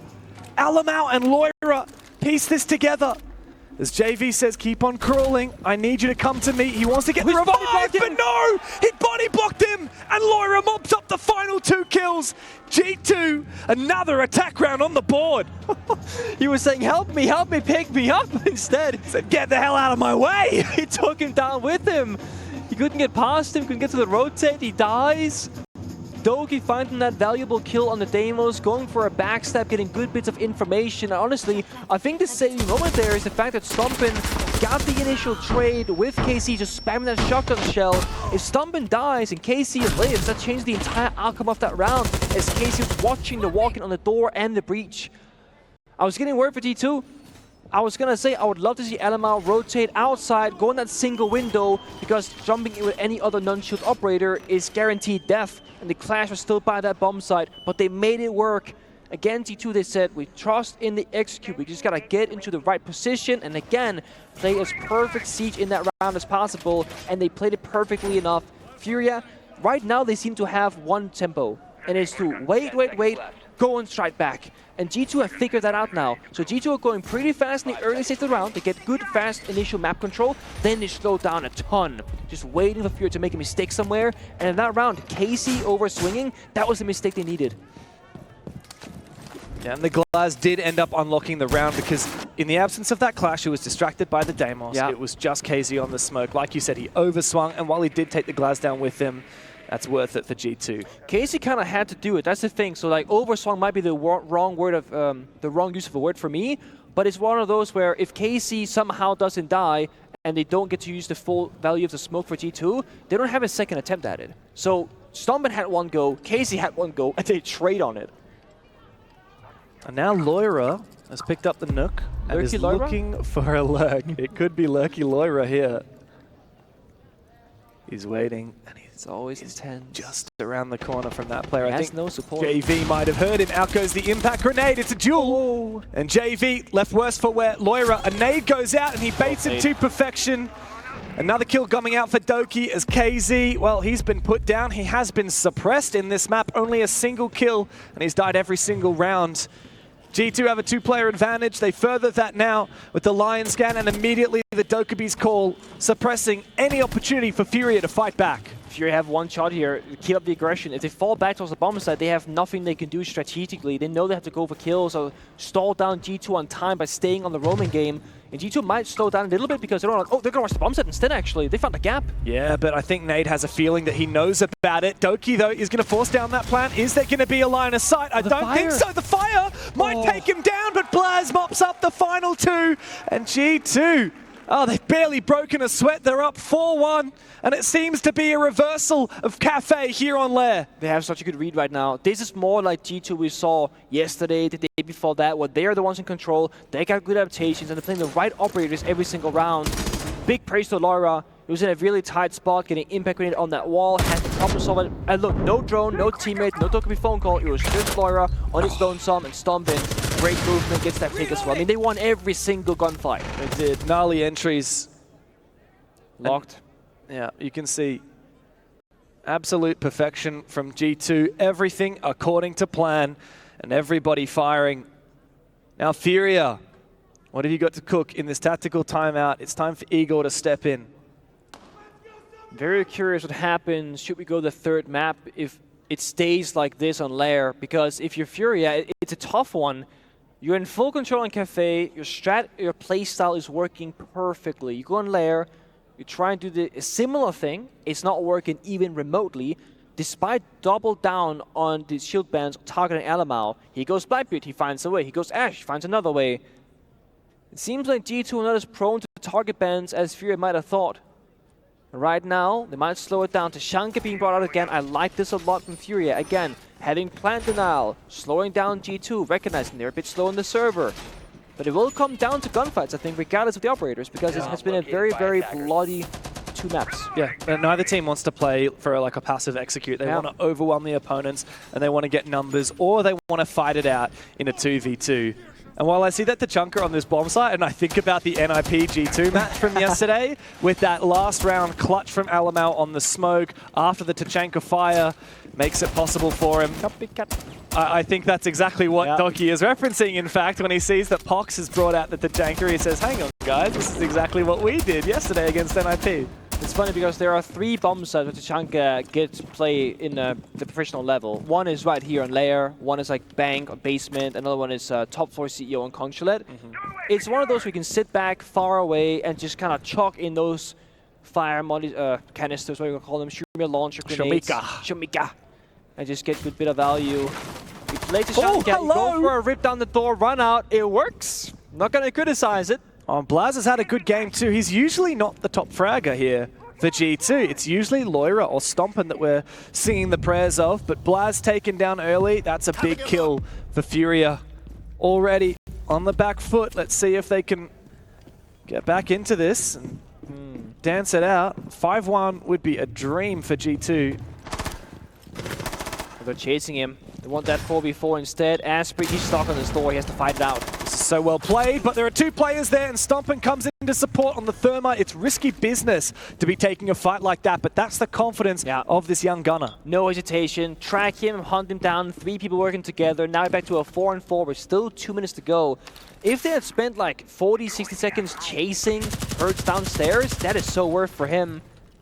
The thing is, with Blast missing, they're going to be lacking some supportive jobs here. He often locks down the rotations, watches the flank. There is now a bigger chance of FURIA to go for a backstab. So if G2 wants map control, they have to be cautious. Leave him a flank drone instead. They only got 5 left in their pockets to use. So far, almost all of G2 are outside the building.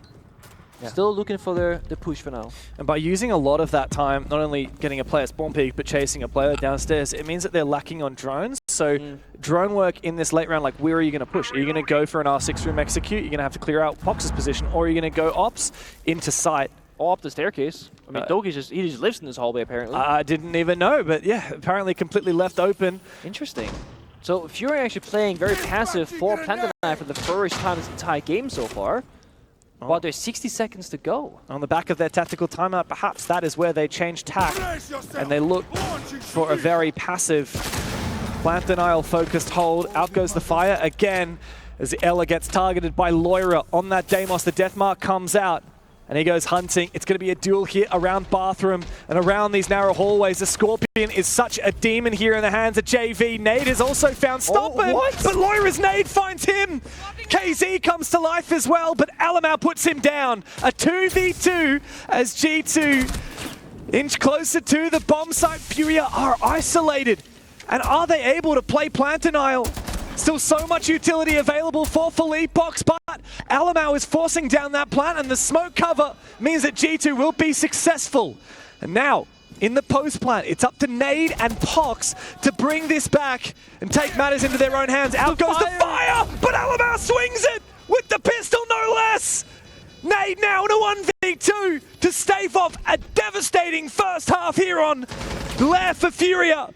He needs to go hunting, but guess what? Doki's playing ring around the rosy. He'll keep on running away, and there's no chance for him to find both of these kills and go for the counter defuse. Alamau, a couple of love taps from way down south, but Nade is left hunting for anything. What the hell can he do? There's no time. Doki calls him a bot in the old chat, and G2 lock in the 5-1 attack half. It's creative, it's good problem solving, and it's clean Rainbow Six Siege. Doki, once known as the Ash main, no brain, all aim, plays the capital, good use of fire, the smoke, and the 2v2 played out perfectly once more for G2. The biggest praise this event has been their synergy, their communication, their ability to play together off one another. The timings are so good. Lair on the backstab, jumps in bathroom window, somehow gets the nade kill. They get a perfect 3-2-1 countdown. And an explosive team effort of an execute. FURIA go on the attack. But unlike Cafe, you can't just spend the cancel the Asami and play off the window repels. This map is all about getting inside the building and having to fight very hard for map control on a horizontal level.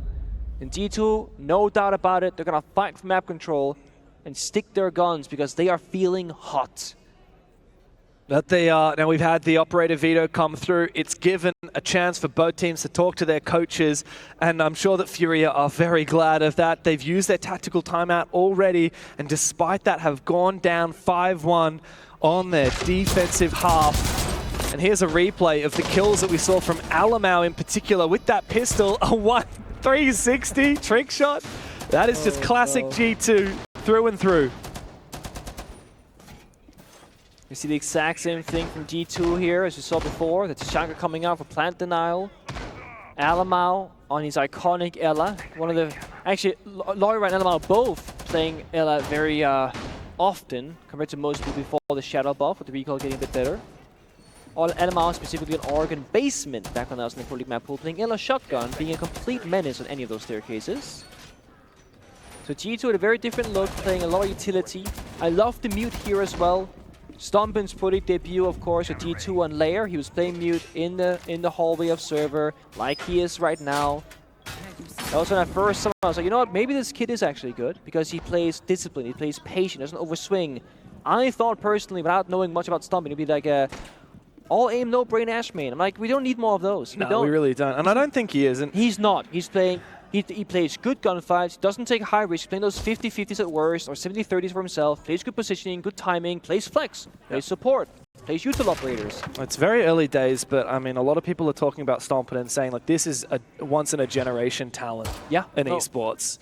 And it could well be the case. The thing that has impressed me the most isn't just his in-game presence, but his out-of-game professionalism. This guy is aura? 18. He's got aura. He's 18 years old. He walks up to you and Anne in the airport, shakes your hands, introduces himself. How intimidating would it be to be 18 years old and coming into an esport that has been active for almost 10 years now and be introducing yourself to legends? Alamau, I don't know what's going on there. You got a little bit too attached to your pistol from last round, and he decides to swing out of nowhere. That is definitely a question mark moment because, I mean, look at the timer. Almost half an round burn, FURIA making little to no map progress, and now you're giving a lot of space up for free, leaving Lair pretty much alone. I mean, Stompin's in the area, but still, it's not pretty. The Bok downstairs doing vertical destruction. Either Lair has to get help or has to fall back. No spare reinforcement, though. So that rotate towards the bomb site will stay there forever. How long is Lair going to hold on to that position, though? Maybe until the end, actually. It could be a play till you die situation for him, honestly, because Stompin's never support. He does have a one-way as well as does Stompin, with his keeper barrier supporting him. The flashbangs are great. Is there an entry on the back of it? Just the drones, actually. They're not looking to take any risks, but they have forced Stompin away. Lair is continuing to hold on to his position, despite KZ down below on the buck. The gall of this man to continue contesting. Eventually, he will fall back. A minute to go, and look at this. G2 have just peeled back the layers. They still have a mirror window to work off of. If only had a spare reinforcement, though. They're all wishing for it, hoping that would be the case, but it's not. The bathroom hallway next to Blast there is so important. If the attackers of FURIA jump in bathroom and get control for a backstab, that could be the end of all, so Blast has to hold on. Trust your teammates, they can hold the front. Lair finds one, he's still alive. Flash goes in, but Blaz still holds his line. Bit of damage done, but no kill as of yet, but Stompin!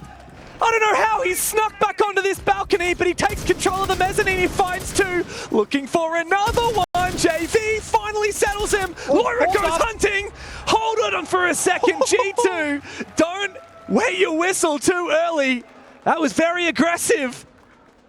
But thank goodness they locked it in. FURIA, again, they keep throwing everything they've got at G2, but they cannot find a round. And it's a 6-1 domination on Lair. It is criminal what happened in that round. If you look at where Lair started the round and how the outcome ended up happening. He gets 2 kills, stays alive, fights the Ying, fights the Vert, fights the drones, fights the entire damn team. Then Stompin with a great 2K as well. That felt like a 2v5. Alamau died early, and the only other action was Stoke with the final kill. 4 kills between Stompin and Lair in that round. Yeah. I mean, they're just the GOATs. Look at them. The way that they've played in this stage, certainly. It's been so good. An all-time duo at the moment between Lair and Stompin. Attackers have discovered the location of a So bomb. FURIA, I bet you didn't see this one coming. It's 6-1. After such a good cafe too. I mean, G2 really have not let FURIA into this game. Granted, FURIA, they were a little bit slow at picking up Lair, if I recall correctly. It's a newer map in their map pool. I think Reload was the first event where they brought out in Tier 1 level of play, internationally at least. I can't remember off the top of my head, I believe but it was sounds Reload. about right. And they haven't played at this tournament so far as well. So it is one of the more surprising. Maybe we bring this out when we feel like we need to. G2 picked it, of course, because they like it, and you assume FURIA don't like it a lot. Funnily enough, though, the one map that G2 lost early in that sent them down into the lower bracket was actually Lair when they played against Shopify Rebellion. Oh, the 5-7 loss, that was very close. Very, very tight. G2 have been undefeated ever since that. Aside, of course, from dropping a map, not just here to FURIA, but also yesterday to FaZe. Nope, to NIP. Sorry, NIP. Yeah, I got you. Thank you, Harry. I remember because, what was it? G2 stopped Falcons' like insane win streak on Bang. They were like the Bang team. And then NIP stopped G2's streak on it as well. That fun fact was like, it was NIP they played, yeah. All right. So Lair, where he's playing right now, by the way, playing on that bong store between the sides. One of the hardest spots I've played my entire life. I scrimmed this map against an EML team before Combine, and I died here every round. It is unplayable. He's also dead. Yeah, it's unplayable. It doesn't help when you just completely abandon your position and give a free kill up to FURIA. So there's one. The doe could be called on the back of it. Late round, this is likely to be an execute using the sends. Out goes the exothermic, and there is now a gaping hole on site. I think G2 knows what's coming. We've seen this push so many times in the past. Comes down to a bit of pre-fire through the sense wall, some Chankafire in a good spot. But with FURIA getting man advantage, this is not going to be easy for G2 at all. Well, there's a hell of a lot of coverage from the sends. Fading it. KZ deactivates it for now. The fire comes out. Meanwhile, Blaz has found Pox. Where is the Dokkaebi gone down? Upstairs. I think so. It looks like a ill-timed backstab for FURIA. Gets G2 back on top. On Rocket, maybe, yeah. Backstab, you're right. A second. Wait, hello? Oh, no? Just like that? They're gonna steal the round, James. Oh, this is ugly. FURIA, you can't afford to be losing like this. If we go to map number 3 of Chalet, FURIA need to keep in form. And Blaz is still waiting! A triple for Blaz as he hits double digits and is hungry for more. KZ finally puts him down, but it might just be too late for FURIA as the plant needs to go down here for Nade, but it is a 1 versus 3. He baits it and he waits, biding his time. The first one found, the second one will go begging. FURIA through the first punch, but G2 whip out the katana. 3 maps is just what we deserve to settle the score. So we've had one team destroy one on Cafe. G2, they strike back on Lair, looking like they are much stronger on this one. But the third map is Chalet. If you recall, FURIA, back when they're known as W7M, they created how current pro teams play that map of Chalet, and G2 need to overtake them and become maybe the best team in the world on that map to take down FURIA and go all the way to the grand final. It's not going to get easier, it's only going to get harder from here on out. Yeah, but for G2, losing the first map in a reasonably convincing manner to go and do that, 7-1, FURIA barely got into it. There were a few brief moments, the Tachanka on the basement objective as well, Alamal struggling on the shield bands coming out. G2, doesn't matter what FURIA threw at them, they always had a response, and even from the start of that map, despite being down on Cafe, Alamal, you could never see a crack. No, they look confident, comfortable, and maybe it's true, maybe the vibes are just so good that they have become the best team in the world. At least on Lair, they very much look like it. Composure is so important, and FURIA, they've been in big finals before. I know it's a semifinal, but they got what it takes to bounce it back. Yeah, and guess what? Stompen and Laura have arrived in the server. G2 are here to play. Of course, next map is coming up very shortly after this.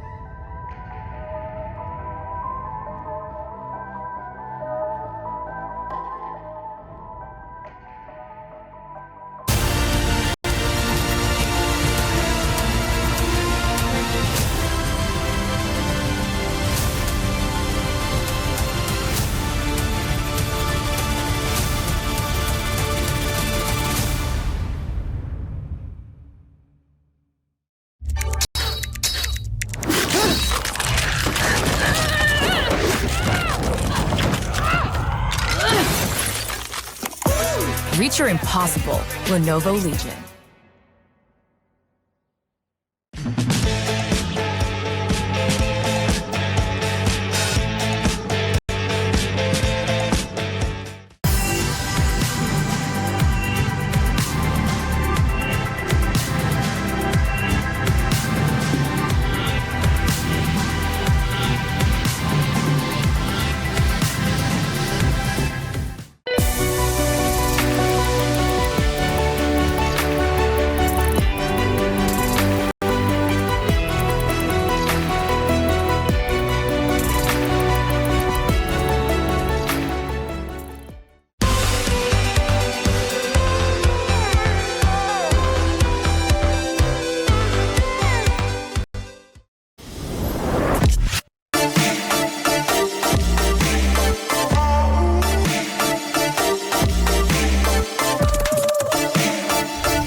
I'm with you, Carl.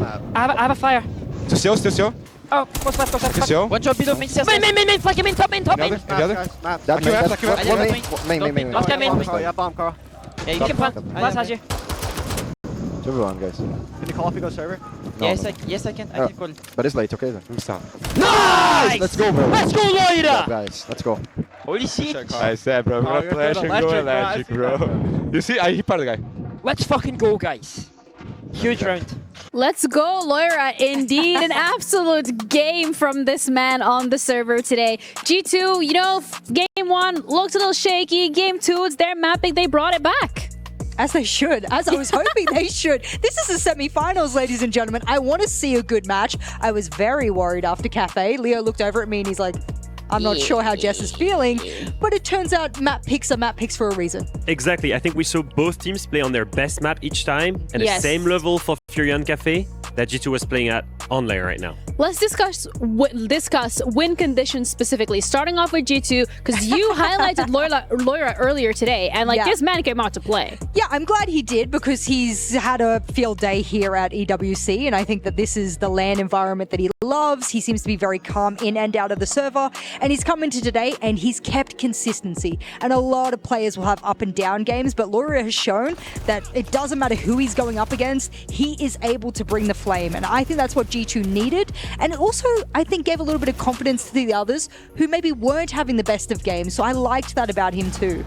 I think it's going to be tough to have a clear win condition on the side of FURIA, because right now, what are they losing to? If you look at this, it's the defense side, where they lose 5 rounds in a row.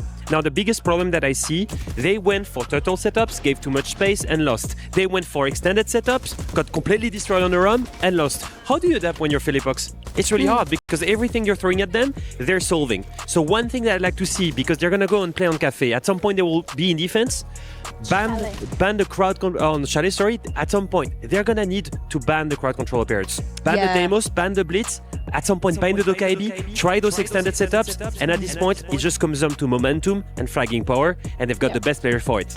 Absolutely. I mean, this is the FURIA roster that was playing under W7M that was down. I don't remember how many rounds in that SI final in 2024, and they still managed to bring it back. So when it comes to pressure, when it comes to back against the wall, when it comes to being able to lock in when it matters most, this is a roster that is no stranger to that. But then on G2 side as well, they have that momentum going into Chalet. They just won their own map pick. That first game was done and dusted. They recovered from that mentally. So if I am FURIA right now and G2 too, to be completely fair, I still think it's a 50-50. I think, yeah, flip a coin. Although, with heads having a slight edge and maybe G2 being the heads of the flip of this coin, just being that Chalet has been a comfortable playground for them. So for me, I look over towards FURIA and I'm like, you've had some shaky showings on Chalet. It hasn't been your playground. Whereas G2's looked pretty comfortable on it. I think that was true up until EML. EML played it, they beat Secret, but then they played Secret again, lost it quite convincingly. It's been the same problem for FURIA, lost it to W7M during this tournament. At this point, both teams have lost it the last time they played it. They're not looking too good and too comfortable on it. But if there are two teams that had cut everything from one day to another, that's G2 and FURIA. Two of the best teams in terms of fragging power and mentality, clashing on the map. Except for Boulder, that has the most fragging potential ever. That's gonna be crazy. I was sitting here thinking, what is it? What's the X factor that can break away from one of these teams here? I truly think, given how much they speak about prep, and this is from the FURIA side, that how much have you prepped Chalet? You probably prepped the first two maps expecting that. That's what your analysts are for. They do a lot of prep going into that. But sometimes you never really know the decider as an analyst. You kind of guess where it's going to go, and sometimes you don't even expect to go there. So how much prep have they done on it if they are a prep-heavy team? Another advantage that we could potentially be talking about as well is the fact that when we're looking at FURIA, they do have their support of their fans here. Everybody's here, you know, the crowd is going a little rowdy. Some might say a little too rowdy, and that we're gonna leave that one up for debate. That's not our area of expertise. But for FURIA as well, this is something that they have experienced before. Whereas when we're looking at G2, it's not always that they are able to bounce back when their backs are against a wall. But this best of 3 is now down to only one map left, and that is going to be Chalet, the decider of who's going to be in the Esports World Cup final for Rainbow Six Siege X. Chalet coming up. Ain't that the truth, Genie? One of these teams is about to step up to the plate, step up to the challenge to take on whoever wins later today. But of course, only one of these teams can progress. Is it going to be the legacy or the future? Is it going to be FURIA with all the trophies, everything they have raised? The one thing they have never, the one piece of silverware they've never put their fingers on is an EWC trophy. Or is it to be G2? Once upon a time, that name really meant something in Rainbow Six, and they're looking to re-establish it. Here, one team will leave. I feel like we've started this event just on a barn burner. Lower bracket, so many good teams, early exit teams like FaZe Clan, Falcons, first rounded, the reigning champs. Let's not forget that. Yeah. No. And yet we're here with G2 FURIA somehow still fighting it, doing it big, in style. Missing a player from G2, by the way, on stage. Yeah, I don't know. Can we call him out? We can call him out. Call him out. As we see the coaches getting ready, putting their heads together, apparently Doki is still making his way from the laboratories. And this is exactly what they were talking about.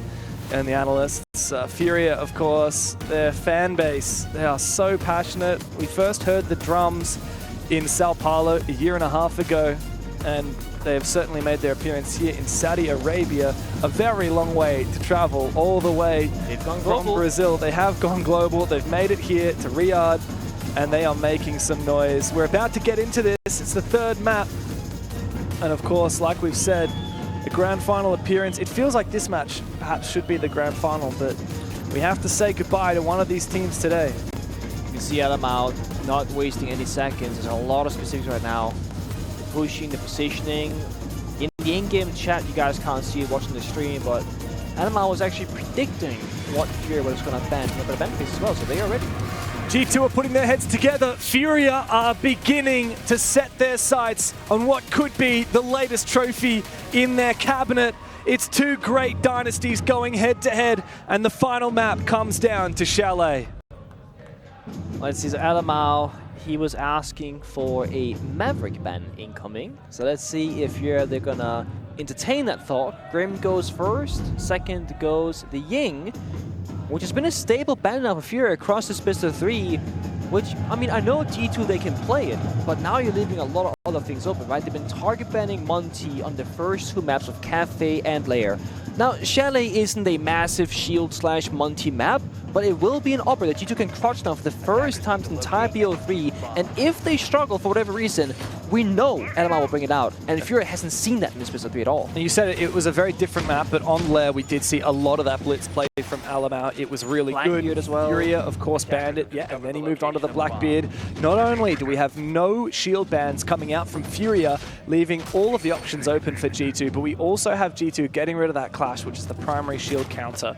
So while we are on a different battleground here, and Chalet doesn't lend itself quite so much to shields, it's still, like you said, a tool in their arsenal.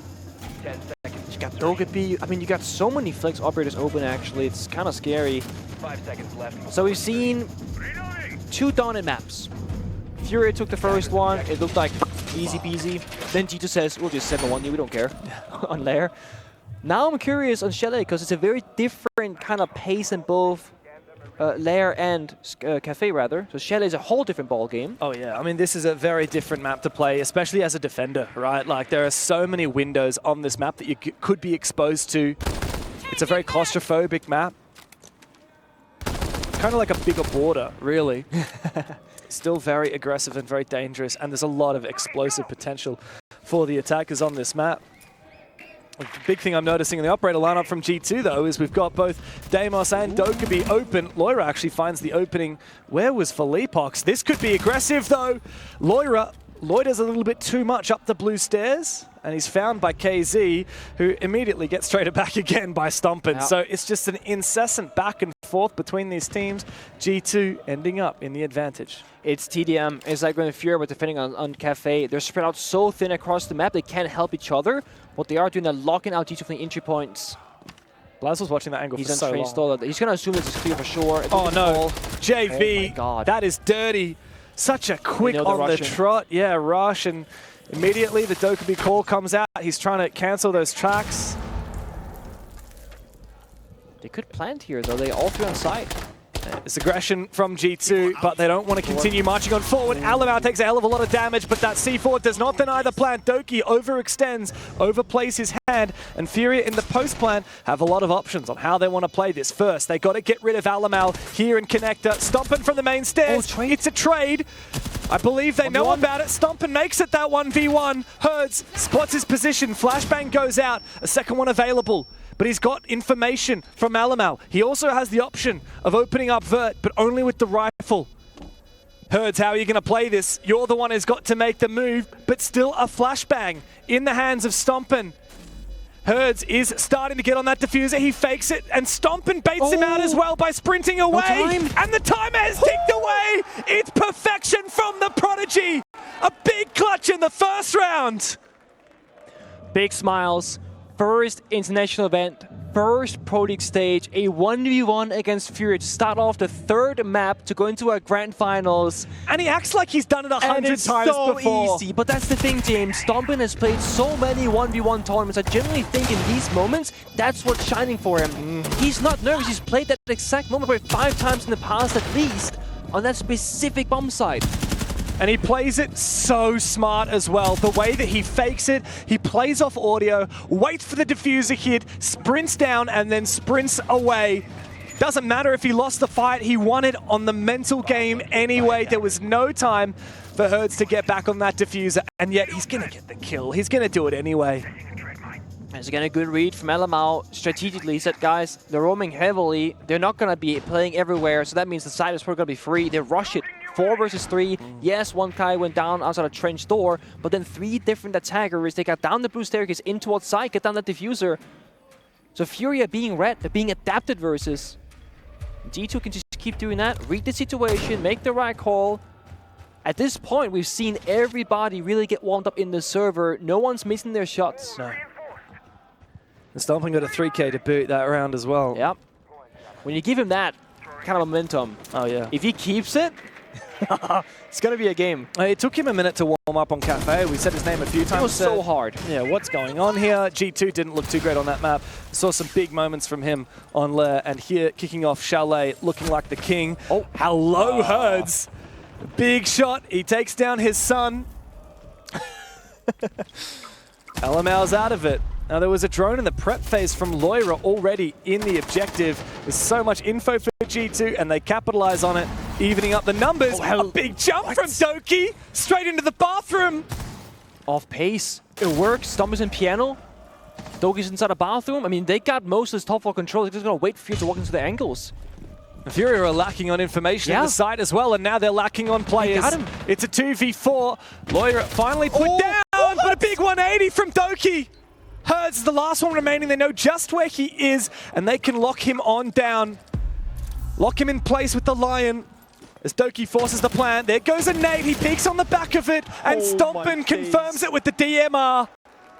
G2 back-to-back rounds to kick off Chalet. This is dangerous. When you're giving D2 these kinds of rounds, we just say, screw it, jump inside.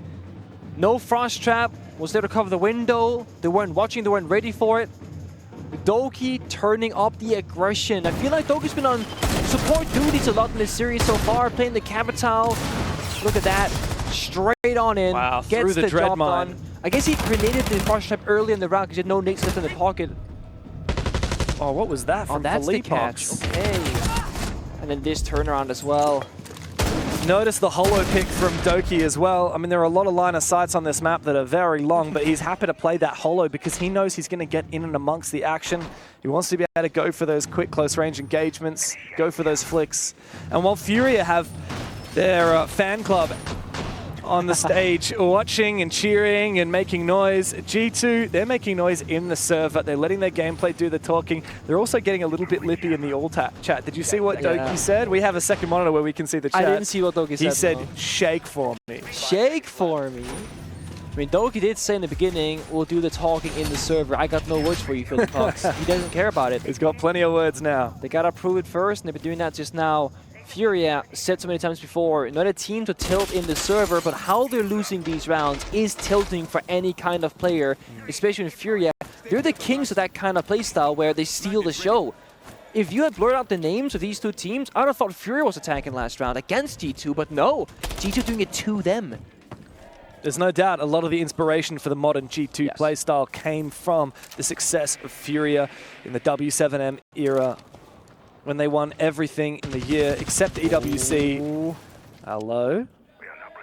Long angle. Felipox needs to be careful. A couple of rounds now he's died in a bit of a silly spot. That run out last round, very much ill-advised. Don't peek early here. Alamau's baiting you. Yeah, they have a choice to make. Do they send the guy downstairs to chase him, or do they just leave him be? Because they know he's on that basement staircase. The G2 busy upstairs instead. Library, balcony, piano, hallway. Want to clear the shield. Here come the flashes. Here comes the nade as well. And it should detonate, I believe. Indeed it does. A second one to follow to force him off that position. This is perfect from Doki. Great usage of the striker, having both the flashes to clear the ADSs and the nades to follow through. Now FURIA rely on KZ, the Warden, playing at mezzanine, but Herds has been shut down on the staircase, leaving KZ all alone. A shoulder peek from Doki.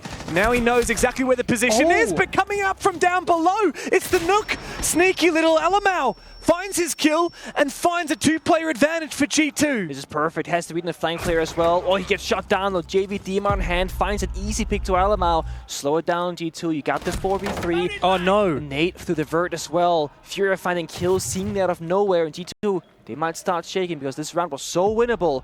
Now back to even ground. They're getting targeted, but of course he can find refuge on a mute jammer. The death mark will fail. Blaz already crossed inside. He might find a kill in the back of it, but the double swing and the Brazilians are coming back.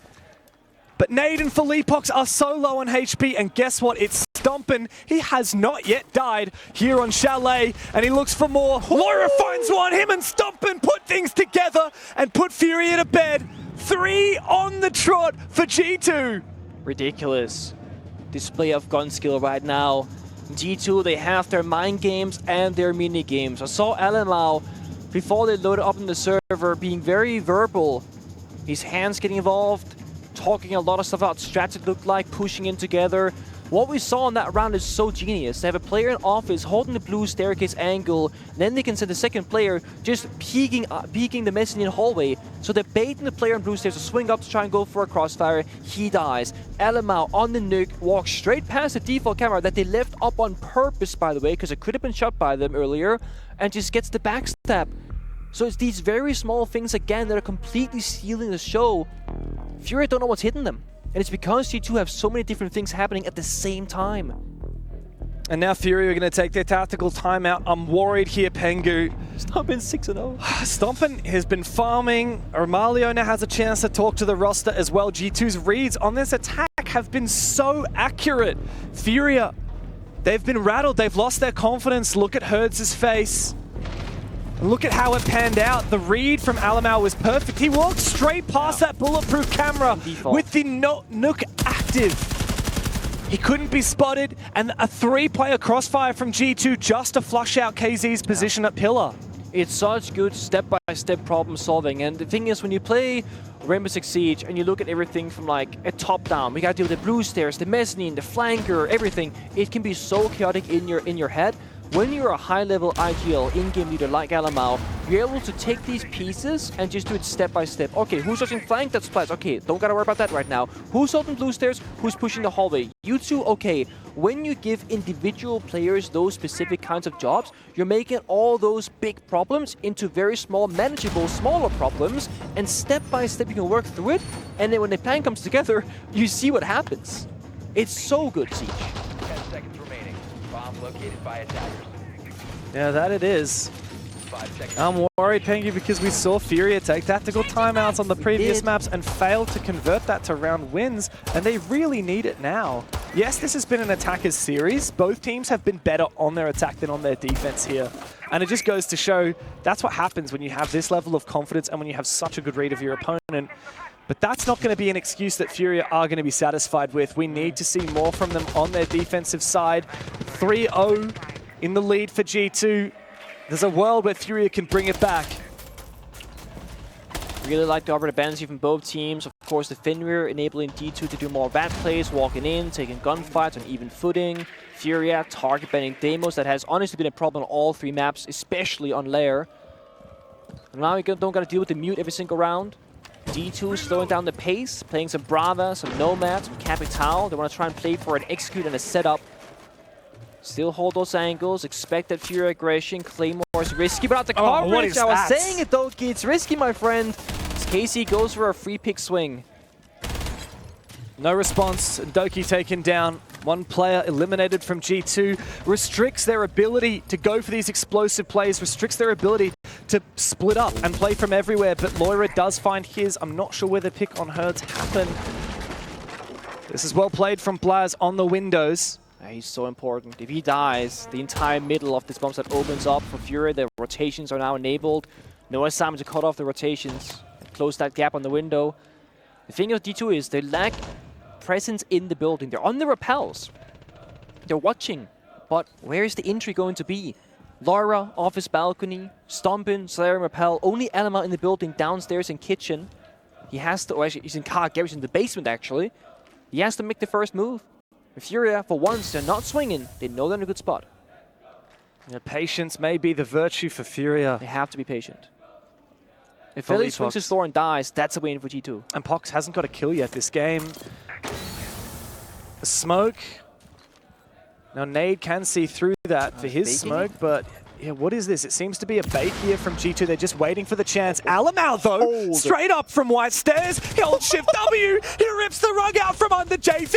And now Stompin planting. G2 have stolen the objective, and FURIA need to fight back. They know. Alamau's got this on lock, though. R4C in hand for Epox. 0-4. He's only found 1 kill so far.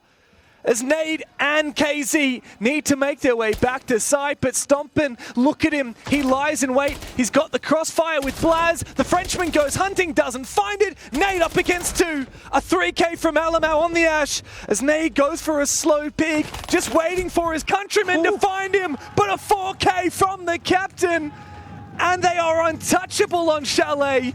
G2 will not let up. This is such a statement game from Alamau. The one thing I wanted to see in this series was him leading from the front, not being scared, not shaking up against FURIA because they have a bad history of Alamau losing to this particular team. And he is showing up in big style. At first, he was IGLing, he was playing the shields, going for plants, and trying to go for executes. Now, he's entry fragging in a position where if he doesn't win that gunfight and finds that play on the bomb site, they don't get in. G2 probably don't win that round. Everything relied on Alamau as charge breaching, rushing up the main staircase, and takes the round into his own hands. He gets all the kills. Stomp and plants, round is over, 4-0. Every time we see Alamau on the player cam, we have to keep talking about it. He looks like he is hungry for this victory and not choke in the slightest. It's a new kind of G2. Yeah. It truly is. It's amazing what changing one player can do to a roster. Yeah. I mean, Stompin, he's making everyone else on the team look better as well. While he's being so good himself. He's 6-0. He's farming, right? But Alamau is the star of the show in that round. Yeah. Loira has been the star of the show for a lot of this as well. Doki has had some incredible moments, as has Blaz. It's such a well-rounded roster. I think what we see from 4 players, Loira, Alamau, Stompin, and Doki, is we see what they do, and it goes appreciated. It's all the things that we don't see that Blaz does that actually goes a long way. He's always covering good positions, watching drones, playing an important spot on the map, whereas if Blaz isn't on a big window repel, they can rotate around, Alamau's rush doesn't work. So Blaz is playing a super unappreciated role, but it's vital for the success of G2. And G2, like you said, they love to vary up the pace. They'll play slow in the early round, then they'll get a little bit of ground. Oh, Loira, I'm not sure. Philly? Okay, Philippox was aware. I thought that he perhaps hadn't heard Loira. Philippox has dining room on lock. Meanwhile, Alamau with the blitz has found his way inside. He's looking for a little bit more. Be careful. It's not easy, especially not with a goo mine in your foot. This could be the read, but Herd sits Blaz back down again. G2 are left trailing, but Stompin and Alamau, well, they've been perfect in this game so far. Here comes the shotgun from Stompin. One shell remains. He doesn't get the kill. He looks for the reload, and the impacts come out. They both go down. Is Alamau able to reconnect with his teammate and pick him back up again? I'm not sure if he's got the chance, but he might just try. Philippox is still on the floor, but I think that Nate is coming to support. He spots the player. Gas comes out. He needs to take the fight with the pistol, but all of FURIA are there. They fight tooth and nail for control, and finally they get themselves on that scoreboard. Comes down to some creativity from the side of FURIA fighting back. Philippox been so quiet on this map, finally shows up, gets 2 important kills. And it's a big part of the entire round from the very beginning. But the damage is already done mentally, like 4-1 is still a great lead for G2. FURIA, they gotta show us more. It feels like even in this round, it's G2 choosing the pace, they're taking control. FURIA just about answering back. Not really taking charge of what's happening in the server. Alamau almost had that one, but 1 HP, couldn't cut it, of course. Would have been ridiculous clutch at that if he had won that. Well, at least FURIA have that one round on the board to build a bit of confidence. They need more, James. They need a hell of a lot more. 2-4 half. Give it to me. 2-4 is just the beginning, though. Attack has been so good for G2. FURIA struggling on their defenses here. They struggled as well on Lair. We need them back into it. G2 have well and truly controlled this game. Even that round where G2 lost, it was still G2 in control of it from the get-go. It was aggression from Loira, aggression from Alamau on the blitz. That's exactly it. How the hell do you read an attack like that? I would like to see FURIA just play a bit closer together. That's the one thing they did really well last round.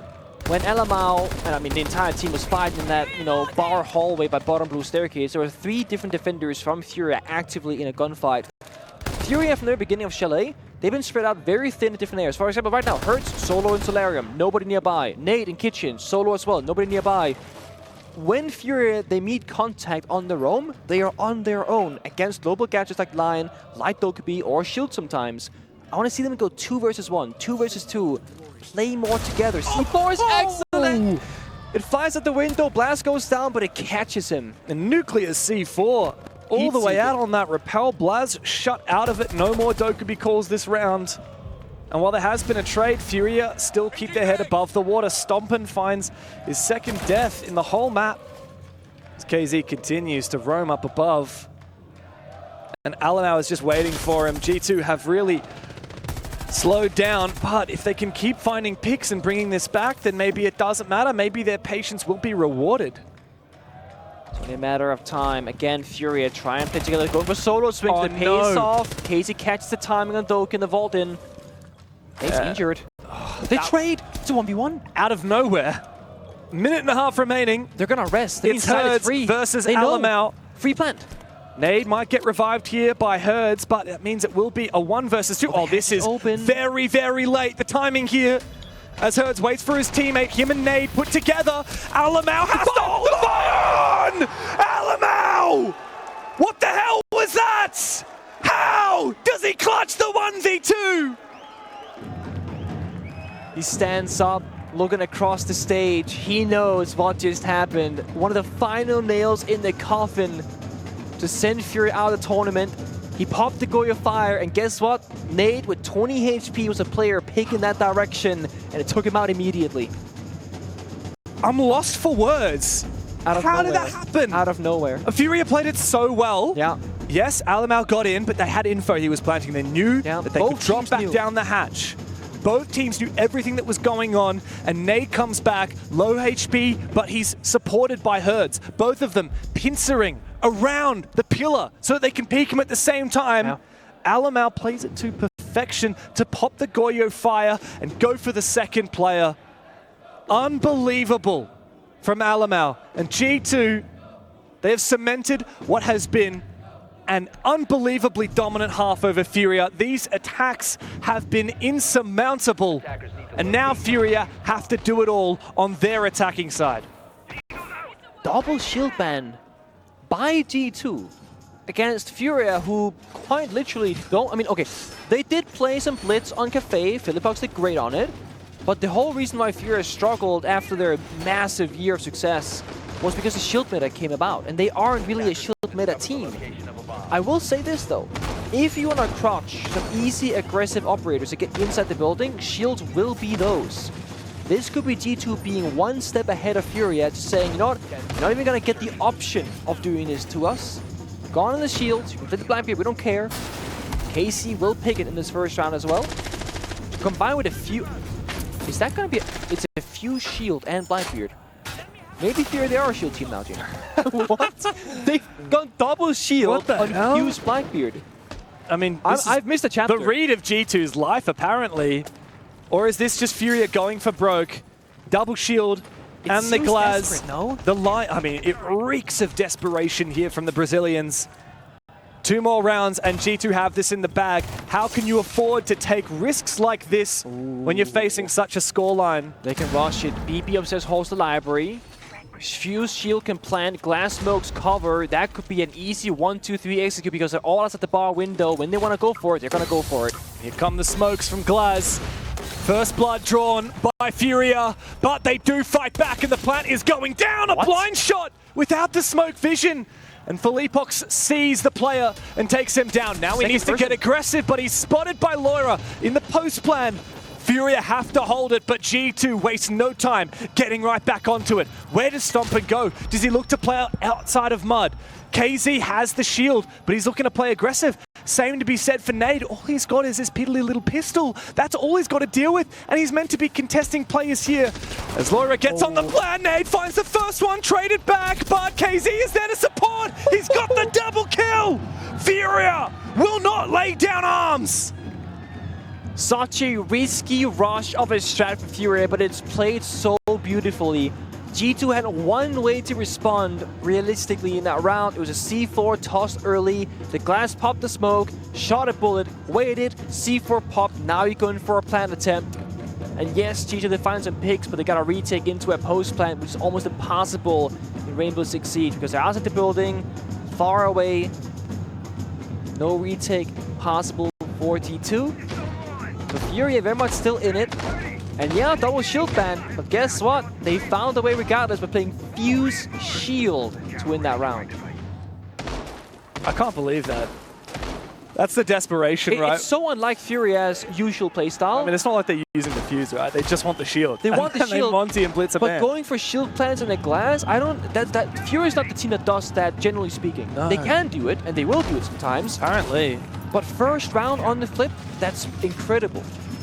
Well, we know the best teams in the world are ones that can play so many different play styles. Even though we do go through eras and metas in the game, teams that really master the current most effective way to play the game. FURIA did that as W7M.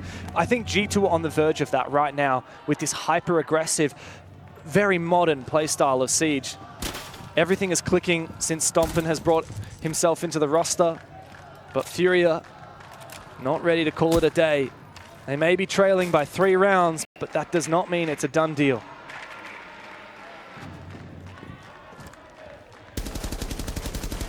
See now what kind of pace we can see from FURIA. I mean, they want to control it. The kings of controlling the pace against their opponents. And G2, they've been so good at keeping up on Lair and here in Chalet. The thing about this map that's kind of tricky is that there's so much map to work. You said like, it's like a bigger border. A lot along the side, a lot of action out of nowhere. Lair in the basement, bottom west main stairs, finds Hurt entering on the IQ. Not a big loss of the operator, but again, FURIA playing from behind 4v5 has to now find plays elsewhere. They find kills. They can go fishing. Aggressive shield plays from G2 and Stompen aggressively swinging this window. KZ caught off guard and taken down. No response yet from FURIA as Nade hungry for more. We need another one of those grenades used to flush out the position of Blaz holding this shield on the office balcony. Here comes a nade from behind him. Another one has to support, but his shield's still intact. Nade still has 1 grenade left available, but FURIA have not made their move on Blaz yet. Positioning is good right now. G2 recognize. We can sit back. We got our shields. They've missed the first nade. I mean, I think at this point you gotta clear the shield itself, not the player position.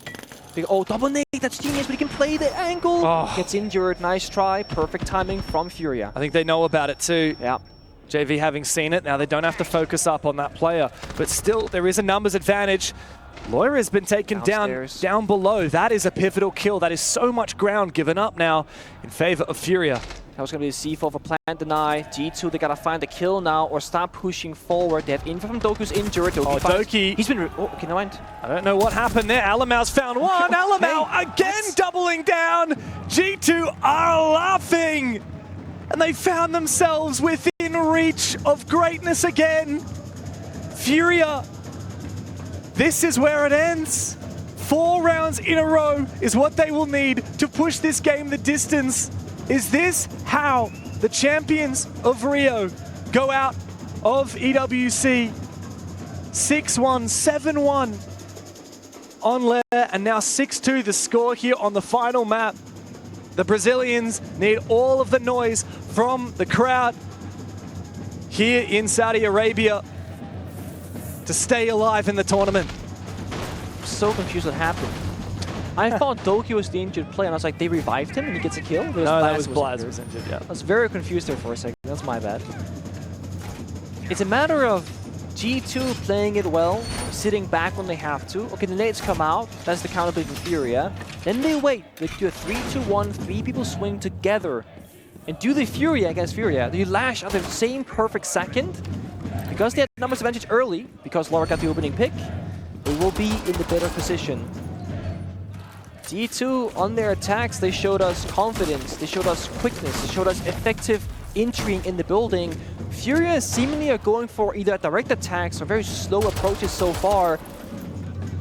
And I mean, the most dangerous thing for me is when G2 are up this much, 6-2, they can make the crazy risks. Doki goes for a spawn pick on Solis, dies early. The thing is, it's 6-2. You can afford to lose this round. You can afford to take the risk. Stompen's looking forward because this is a go for broke strat. They want to take this round and be the ones who choose that they're going to win. But they don't care at all. They're ready for it. Not rattled in the slightest. And they baited.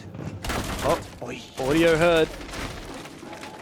Worrying about the Claymore being placed. KZ doesn't feel safe to do it. He wants to sprint on past and he goes for the Claymore. Now it's down. Stompen suppressed for now. FURIA has a problem solved still. I know they got the opening pick, but what they lacked before was getting inside the building and getting that foothold to work from. And we see in G2, C4s in hand, Stompen by the piano window. They have these mini plays to try and even back the man count and stop FURIA from getting what they want. And G2 are just waiting. Despite being a man down, the time is their ally. FURIA have to make the first move. I mean, the Stompen is still peeking this bloody window. This guy just doesn't let up. It's a go for broke strat, James. They're going to full commit to it. They can't protect this shield from nades. They have no Jaeger, no Wamai. they have to fight back. I mean, you could fall and leave top floor, but as long as G2 has top floor control, they see the bomb site downstairs. What's the plan from FURIA? They spot an aggressive Lair inside of office, and here comes the breach on the office wall. Lair wants to keep playing aggressive, but now he's going to be trapped. The breach is open, and he needs to deal some damage from this position. He's been so good in this series.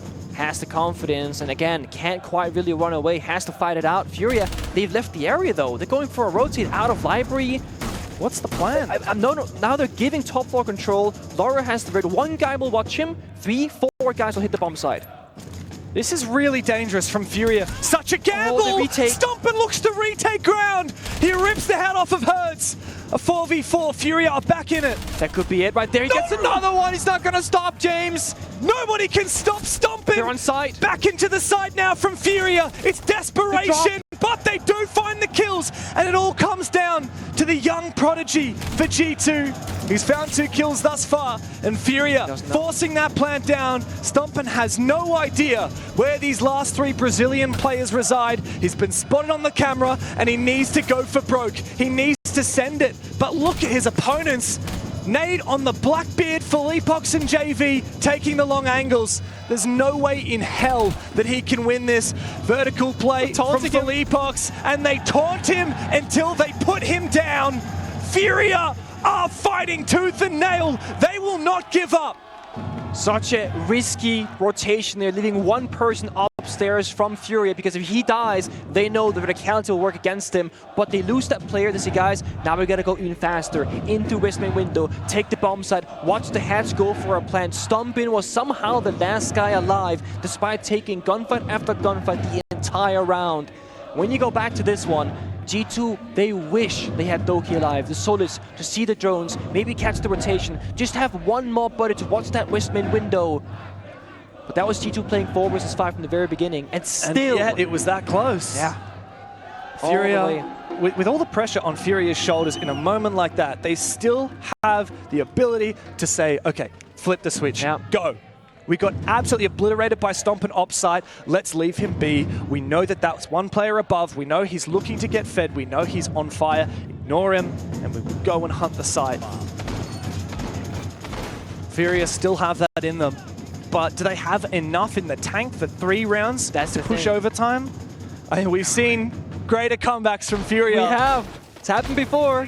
That's the problem with FURIA. You can never count them out, because when you've seen what they achieved in Sao Paulo 2 years ago, you just can't look past any scoreline. You can't ever count out this 5 roster, who have been the best team to grace Siege for the better part of 3 years now, and they have not made a single roster change since, as W7M, they lost to G2 in Montreal the last time these 2 teams met. It's a very personal match. Of course, LMAO as well, leaving his region to join Europe. Now playing his fellow countrymen from different sides of the world here of representation. LMAO's been so good, 11-6 to his name. On the scoreboard, there's only one player missing right now from both teams, that's Blast. But I will say this again, he's done a great job doing the things that we don't get to see a lot of. Supportive work, watching important angles and playing the cutoffs and the crosses. Often the anchor player as well, ensuring that no side is going to be vulnerable for a rush. FURIA 3 guys on the windows, looking to clear out utility, spam some flashbangs, soft destruction, flourish drones. That's step 1. By doing this from the roof, they can now spin the utility early and all become free guns later on. So if anything goes the wrong way and they lose a player, they're not going to die with that utility in their pocket. And that's so they're definitely getting step 2 done as step 1. Yeah, what they need from FURIA, right, is that ability to be able to flip things on the switch, like we saw last round. So yeah, use that utility early on, tick those boxes, and then be dynamic. Normally you'll take office control first, master bedroom, then clear, but because you do it first, now they can take the risk. I think they've got it done, at least. Forrester is looking for... Yeah, they got the shield, if there was one. There's still mute jammers. There wasn't actually a shield. I just checked. There's not a shield from G2, actually. But they burned something. Well, of course, there are my magnets. Lair is still just generating one more. This has been a quiet round here from FURIA. Slow and steady, measuring twice, but when will they cut? And also, it's been quiet and maybe in the wrong way. They have gotten decent map control, but clearing this mirror window position, I can only think of one thing. The counter fire from Philippox has to be perfect against a might disc from Laira. Philipox right now is outside the piano windows in a good spot to get it done. Lair, their round can be won or lost from this position. Oh, how do they deal with the mirror window, though? They haven't got any util to clear it. Blaz and Lair jump into the fray. Now FURIA, desperation. It calls for a moment for somebody to step up. Philipox with the smoke, but Alamal, he holds his ground and he waits. 2 players from FURIA about to round this corner. Philipox, he runs past and Alamal exposes his position but finds the kill. A trade from Pox, but 4 players still alive from G2. As Philipox and JV are searching for their way back into this round, searching for their way to survive here at EWC. They gave up top floor. FURIA gotta work the doors for 25 seconds, 2v4, full information. G2, they're just waiting for the right moment to strike. And there's no way for it, not when Doki is coming up behind. 1 kill for Doki! The Brazilians might have won the crown in the past, but today, FURIA are shaking in fear of the future. To rise above, you must first topple the kings. 900